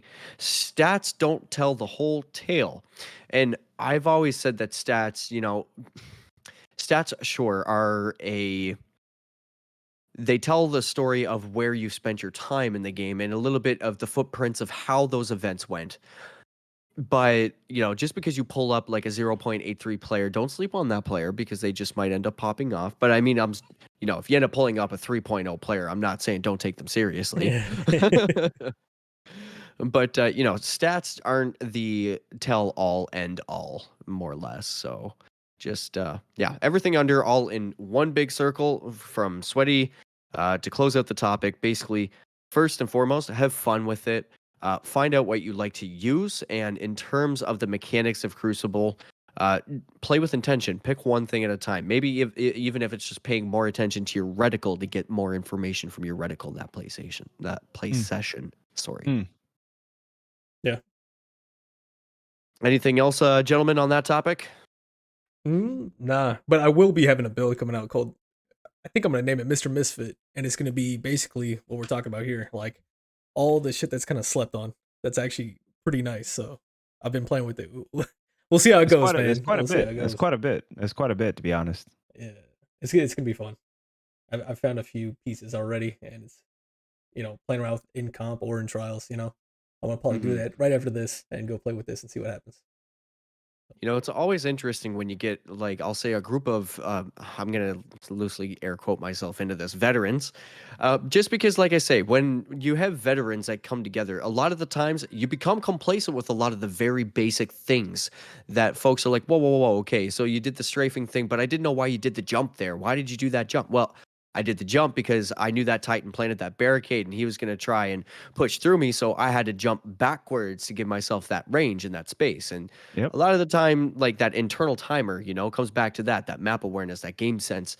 But a lot of the stuff that we're doing actively, we almost have to think about it because it's muscle memory. So, yeah, that's pretty much all I had to say on that. Yeah. Oh, yeah. Questions? Yeah. Yeah, let's do it. We got a couple of questions, so let's pull a couple of those. Yeah. Oops, I'm not even in the right section of my own Discord. It's all good. I'm going to start us off right here with Danger Powers. Shout out to Danger. Do you think it's easy to apply normal Crucible player strategies in trials, or should it be own separate strategies? Examples: should the same loadouts transfer over, or whether or not you play more aggressive or cautious? It's different, because a respawn mode versus trials being an elimination, it changes up quite a bit. In normal Crucible, you'll rarely ever see me use a 120. You'll rarely ever see me use Omkar spines, like rarely. Like I'm much more aggressive in sixes. Because I can afford to be, because it's respawn, right? I'm much more mobile as well in sixes. So, that aggression also translates into me playing less Blade Barrage with the Omkar Spines, and more Arc Strider, or more Top Dawn. Or, if I do hop on Titan, I guess I could be on any Titan, subclass and still be, fairly aggressive, but I'll be on Arc or I'll be on Solar just for the memes, basically, but I can still be fairly aggressive with Solar. Yeah. So, yeah, I mean, you definitely want to cater your build in particular. My playstyle doesn't really change too much, other than me being a little bit more careful on the engagements that I take in elimination, because obviously you only have one life. I don't rely on, getting res, basically. I just treat it as my one life. And usually if I'm doing trials help, I know that if I go down, it drastically decreases the chances of us coming out on top for that round, right? But usually it's the playstyle doesn't differentiate too much between the two, outside of me being a little more careful. But the kit, the loadout, the subclass usually does something that allows me to play very intentionally, and something that is extremely versatile, but also just something that's objectively strong. Objectively strong. An example that I'll just give, a really easy one, is Blade Barrage being a tier 4 super, right? It charges really, really quickly. It's a great neutralizer, but also it's a great entry frag tool as well. If you want to use it, not for popping a bubble, but for just pushing forward and trying to clear one or two people to go and get that round taken care of. So yeah, definitely some strong differences there, mostly with the actual kit that you use specific to elimination. Yeah, absolutely. Couldn't agree more. Same with like weapon perks. I feel like certain things like I don't know, maybe it's a great point. Rampage and stuff like that, where you're not. Great point. It's not likely you're gonna pop off that much. There's only 3 people to kill, and as soon as you get one kill, they might, they're gonna disperse, take cover, play more safe, like you're saying. You have one life, play one life. So that weapon perks. That's such a great point. I don't use Hawk Moon as much outside of trials, but Hawk Moon is fantastic in trials for like just tapping up heads. One example that I was making that folks probably take for granted is I will literally like gain paracausal stacks, stack up my paracausal stacks for the one shot with Hawkmoon off of a res. Yeah, A I res heard is you talking coming about up. that. Your show this Yep. morning. Yeah, hell yeah. Off of a res. They have that extra like damage resistance when they're getting resed, and I just ping their head over and over and over again. By the time they get resed, I usually have like a 1 or a 2 shot, and either that res is down or somebody else right next to them is down, and they're down one more person in the exact same spot again. It's the same thing for some people. You just mentioned, Rampage, right? I'll use a different Igneous in 6s than I will in Trials. The way that I play, and the way that I play at a bit of higher level, handling is such a big deal that I'll almost exclusively use my snapshot, snapshot rapid hit in Trials. But in 6s, I might use Rampage, Yeah. so that I can get a little bit of extra damage out. But I won't utilize that benefit basically as much. Like I utilize the handling more so in Trials than I will the Rampage, basically, especially since Rampage doesn't 2-tap anymore, right? At Rampage ×1. So yeah, definitely a great point with regards to perks. All right, and we got a question from Moira here. He's got a question for you, Physics. He says, which map would you want them to bring back that isn't already known to be returning? Retribution, easy. There it is. Question Retribution. asked, question answered. Retribution. Yep, it's like the inverse of Javelin, basically. It's got it's got that center fighting area similar to Rocket. It's got the inner ring, which is similar to like Glass and like and BDOM, where BDOM is, and then it's got the outer ring, which is outside. And you can navigate the map by just going in between all of those through different angles, basically. Obviously the center ring of Retribution has, I think, 3 exits. It's either 2 or 3 exits right there. And then, of course, everybody that's familiar with the map knows that you have that outside ring that people didn't utilize as much as maybe they should have. But that's another like great area to both flank and evade. So, yep, Retribution hands down, fantastic map. I love it. Go to Ambush.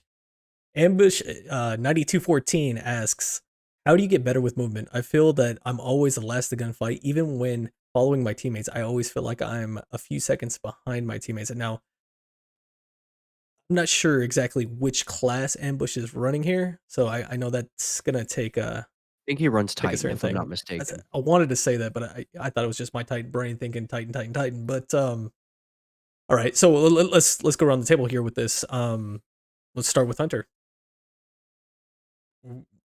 I mean, Both y'all. honestly, it doesn't matter what character, to be honest. If it's my answer, like, first of all, put on speed boots, and second of all, have high handling on your weapons, and I guess third is ensure that you're not staying in your scope for too long, because that's a way for you to get behind. If you're in your scope for a little like too long, like the best players, the reason why they're moving so fast is because high handling on their weapons, and they don't stay in their scope too long. They don't stay in ADS. So they go in, and then if nothing is engaging at that time, if they're not engaging anybody within a couple seconds, they immediately start rotating to a different position to try to find a better engagement. Something. This is actually a common question in like scrim settings, because people often find themselves behind in scrims, behind the better players in the lobby, and it becomes a detriment in scrims because you get split spawn so easily, right? If you get split spawn, if your 2 players go down in front of you and you're the last one, especially you're the least experienced on the team, then you're likely going to go down to that 3v1. And then if it's timed correctly, like that other team is going to split spawn you. They're going to force you to spawn by yourself on the opposite side of the map, and they're just going to keep doing that as long as it's available to them, and you guys aren't able to regroup, right? So speed boots, number 1, which means stompies, dune marchers, or transversives, just to kind of close the gap a little bit on the speed between yourself and your teammates. high handling weapons just in general, so that you can switch quickly, and come in and out of ADS as fast as possible. That's where snapshot is underrated, as always, and always will be, I swear to God. And the third is just making sure that no matter what weapons you have equipped, you don't stay in your ADS for too long, and therefore fall behind off of a rotation. Yeah. I like it. I was thinking more like off spawn, trying to get to that first lane real quick, because that's something that I try to do. Like as a sniper, if I'm not doing the flank move, I'm gonna try to like peek a certain lane or something like that off spawn. Utilize your abilities. As a Titan, Yep. if you play Titan, like 100%. you as soon as you load in, as soon as your boots hit ground, you're gonna be shoulder charging. Exactly. Thruster is another big thing. It's almost like an extra, like half a shoulder charge, and I can almost always get to that lane first with my sniper out, and just Yep. waiting on somebody to come through. So, Yep. Lightweight frame shotgun, baby. Peacekeepers with your SMG, that's also a speed boost right there. So, Yep.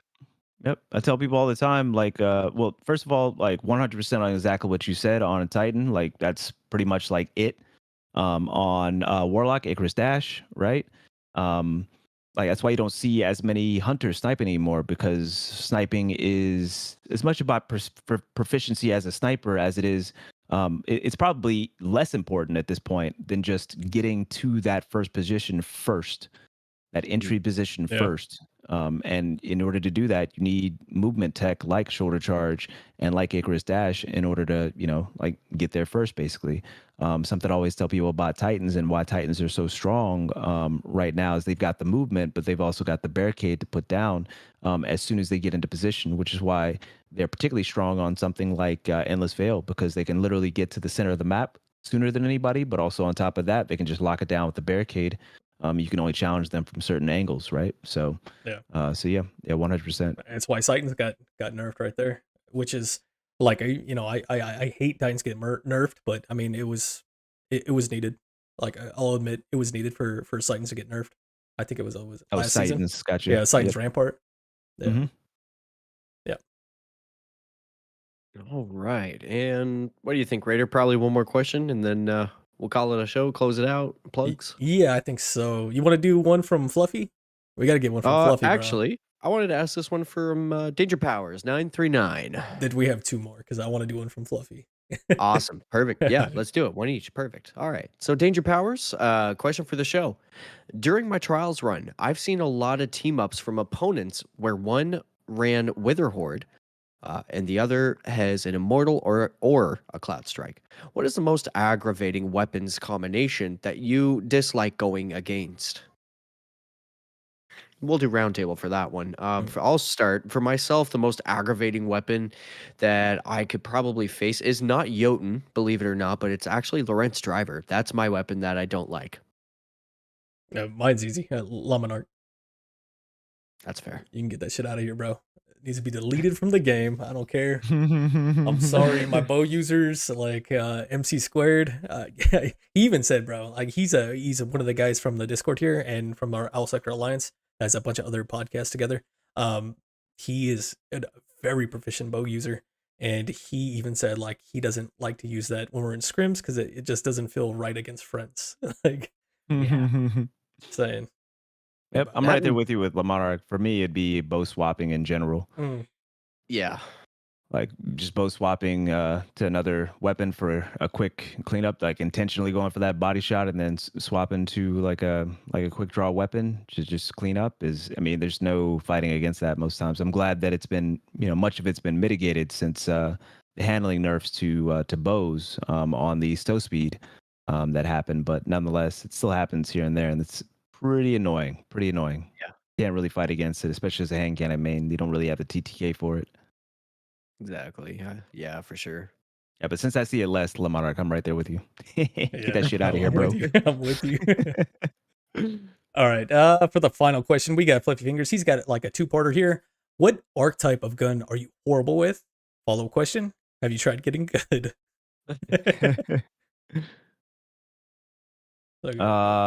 If it's me, man, What archetype of weapon am I horrible with? I don't know, like a lot. The first one that comes to mind is probably bows.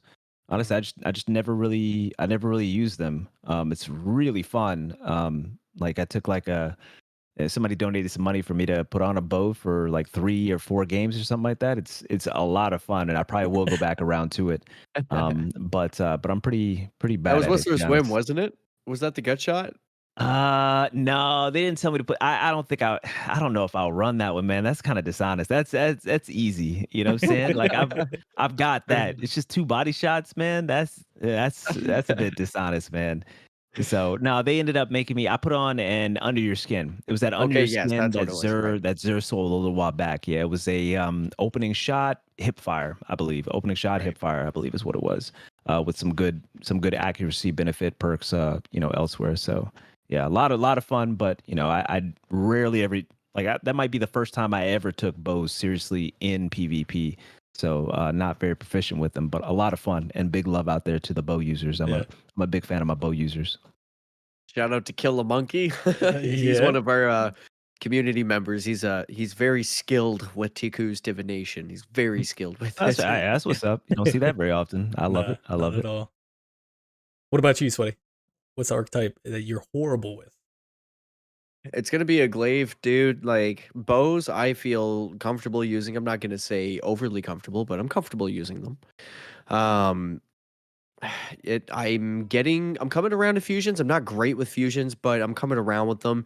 I was playing around with Wise of Rebuke for a little, just laughs and giggles, in comp, and it was all right. I got to get the timing down. My map awareness is starting to kind of sharpen up in relation to use with a fusion rifle, but I just need to get the timing of that trigger pull that was down before it actually voops. So, um, other than that, yeah, it's gonna be a glaive for me. I still 0. That's the one thing in all of my trackers I got 0 on is glaives.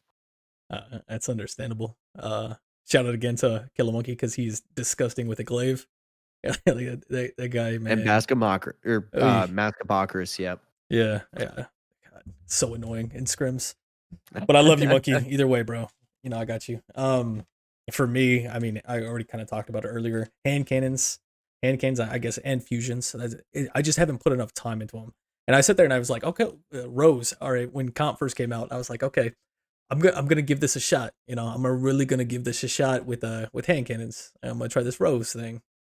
And it took about like 2 rounds, and I was back to my snipe sub or sub shotty combo. So I need to get better at it for sure because I there is some good stuff into it, some viability, of course.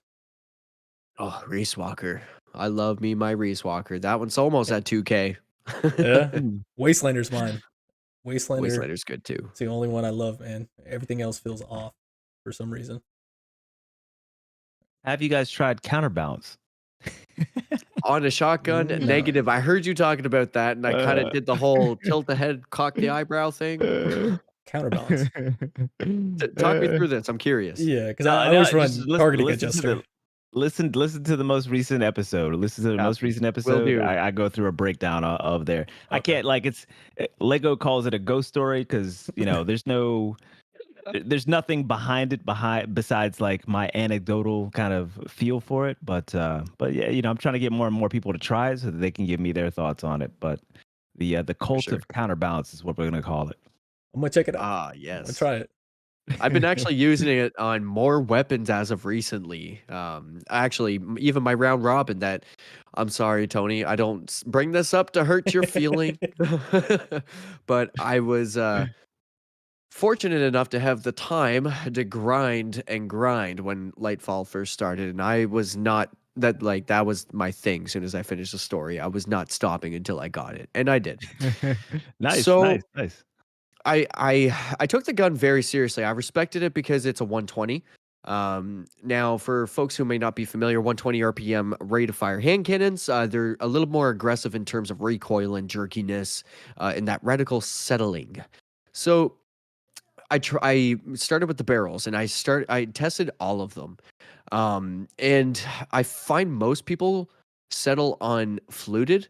I chose against that this time, and I actually decided I would settle on arrowhead break.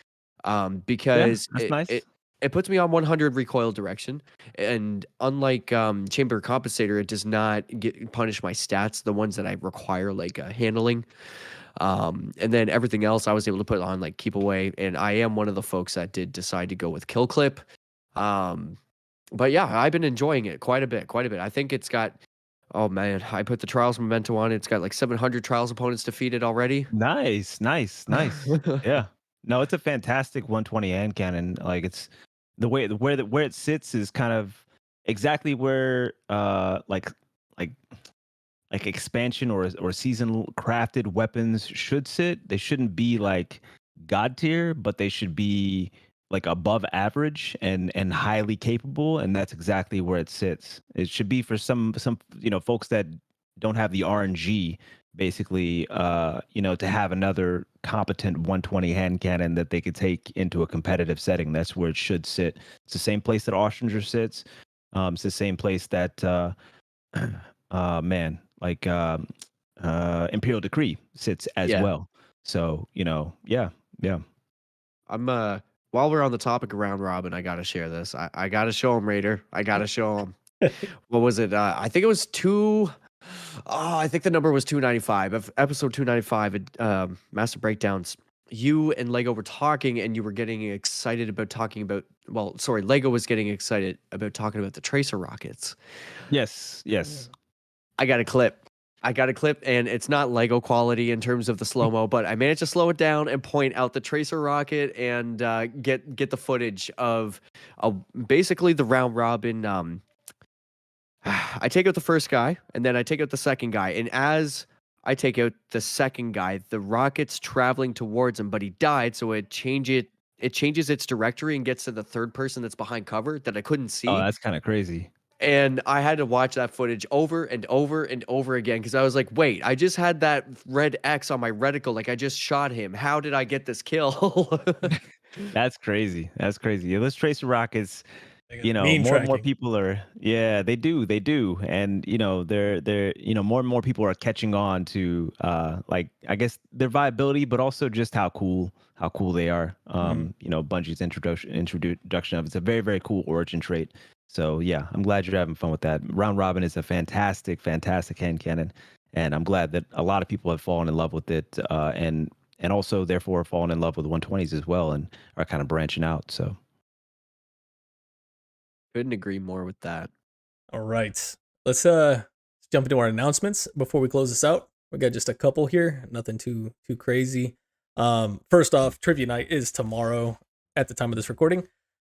8 p.m. Eastern. This is something we've been waiting on for a while. It's going to be a lot of fun. We got hosts from the Owl Sector Alliance, from Potato Thumbs, from Guardian Downcast, from the Guardian Hub, and of course, 2 Titans and a Hunter, and the BlueBerry Lounge. And I'm going to be competing in some Jeopardy-style trivia all about Destiny. So it's going to be a lot of fun. Make sure you tune in. We'll stream it here live on YouTube as well as on Twitch, right? So you're gonna stream it on yours, I'm sure. Yes, sir. Hell yeah. And then it's going to be a lot of fun. So make sure you tune in for that. Do you want to talk the new segment that the community has been wanting for us? Yeah, absolutely. So I'll just keep this short. We don't have any submissions as of yet because obviously we haven't announced it. Sweaty, what are you talking about? Well, this is for our community. We're going to call this segment the Community PvP Focus. So anybody who has been listening or following, you guys would know that by this point, we're all about our community. We want to help you guys enjoy and succeed to the best of our capability, or at least contribute to that adventure. So that being said, if you guys have any questions or you got a clip, you wanted us to break it down a clip for you, or wanted us to watch a match and break it down, any tips that you wanted, or if you just want Raider and I's PvP opinions about anything, there is now a channel in the Discord available for you. And you can put anything that you would like in there. Raider and I will go through it. You probably should create a thread so that way you can put all of your content into there, and then we can review it and then go over it for the show. Keep things appropriate. I'm just gonna ask that. But aside from that, of course, just anything that you would like, create your own thread in that channel, the Community PvP Focused channel. We'll go through it, and we will feature you as our community PvP focus for that episode.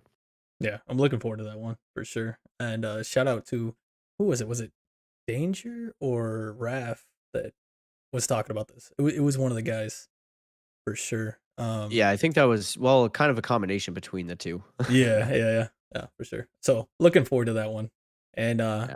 we'll probably start that next week. So get your submissions in. But I think we're gonna call that a show here, guys. It's running a little long, and we don't want to take any more of Tony's time here. Bro, I really appreciate you coming on with us. Like seriously, like this is No doubt, it was a pleasure being here. absolute treat for 100%. us and for our community, and like the info you provided was awesome, like really awesome. But Anytime. Love talking about it, and I appreciate you guys having me here. yeah, that was episode 14. Before we go, please, shout out to all our people here that was in, you know, the chat and in YouTube and on Twitch as well. But we need to know where we can find you. I mean, people probably already know who you are, of course, you know what I mean? But where can they find you, and like what do you got coming out that people should be on the lookout for? Oh man, I mean, you know, bi-weekly podcast, Destiny Massive Breakdowns. You can go to destinymassivebreakdowns.com. And a new episode actually just dropped this morning. I am a host along with my fantastic co-host Lego LaFlash. Definitely go check him out on YouTube, Lego LaFlash, LegoLeflash. One of the best, in my opinion, content creators on YouTube right now. But yeah, DestinyMassiveBreakdowns.com. Check out the podcast bi-weekly. So it drops every other Saturday morning. Otherwise, I'm on Twitch full time. It's kind of like random time, so keep your notifications on. I always update Twitter and Discord as well. Basically, I just get some rest and get adulting done. And literally, anytime I have the time to, you know, click that go live button, that's when I do it. So I'm sure I'll be streaming tomorrow. Since I haven't streamed in a couple days, I've had some stuff to take care of.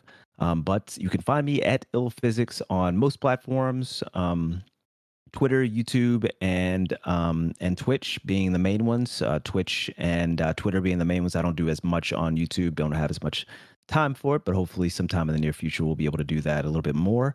And if you need to find me on any other platform, there's a link tree in the bio of my Twitter. You just click on that, find all of my spaces. But yeah, @illphysics on most platforms. Perfect. Oh, Discord. Why do I always forget about Discord? We got our Discord community is crazy. It's got like 2,500 plus people in there. So come through. That's basically where I'm at between there and Twitter. That's basically where I'm at when I'm not streaming. But it's just discord.gg/illphysics. So come through and hang out with us there as well. Hell yeah. Yeah, and join the Destiny Massive Breakdown Discord as well. Both of those. They got some scientists in there. I'm telling you. Yeah, some that's scientists. That is an understatement. Let's go. Fantastic people. People. Yep. So this has been SweatySpookz. You can find me on Twitter at @sweaty_spooks, ending with a Z as in Zulu. You can find me under that same name on YouTube. You can find me at twitch.tv/SweatySpookz and in all of the Discords, essentially. And same thing you just said, except for change the name to Native Raider. That's N8IV R8R. Like this. Like that. Hey, look at that. There's a Raider spelling. merch. Love it. That was actually just a gift from my pops. So there you guys go. Oh man. That's where you can find me. YouTube, another video coming out soon. Misfit, Mr. Misfit in the Crucible. Let's go. Absolutely. And to close it out, Guardians, we always close out with our clan quote: "May your stars be bright and your ghosts sharp." Cheers, Guardians. Thanks for tuning in. Peace.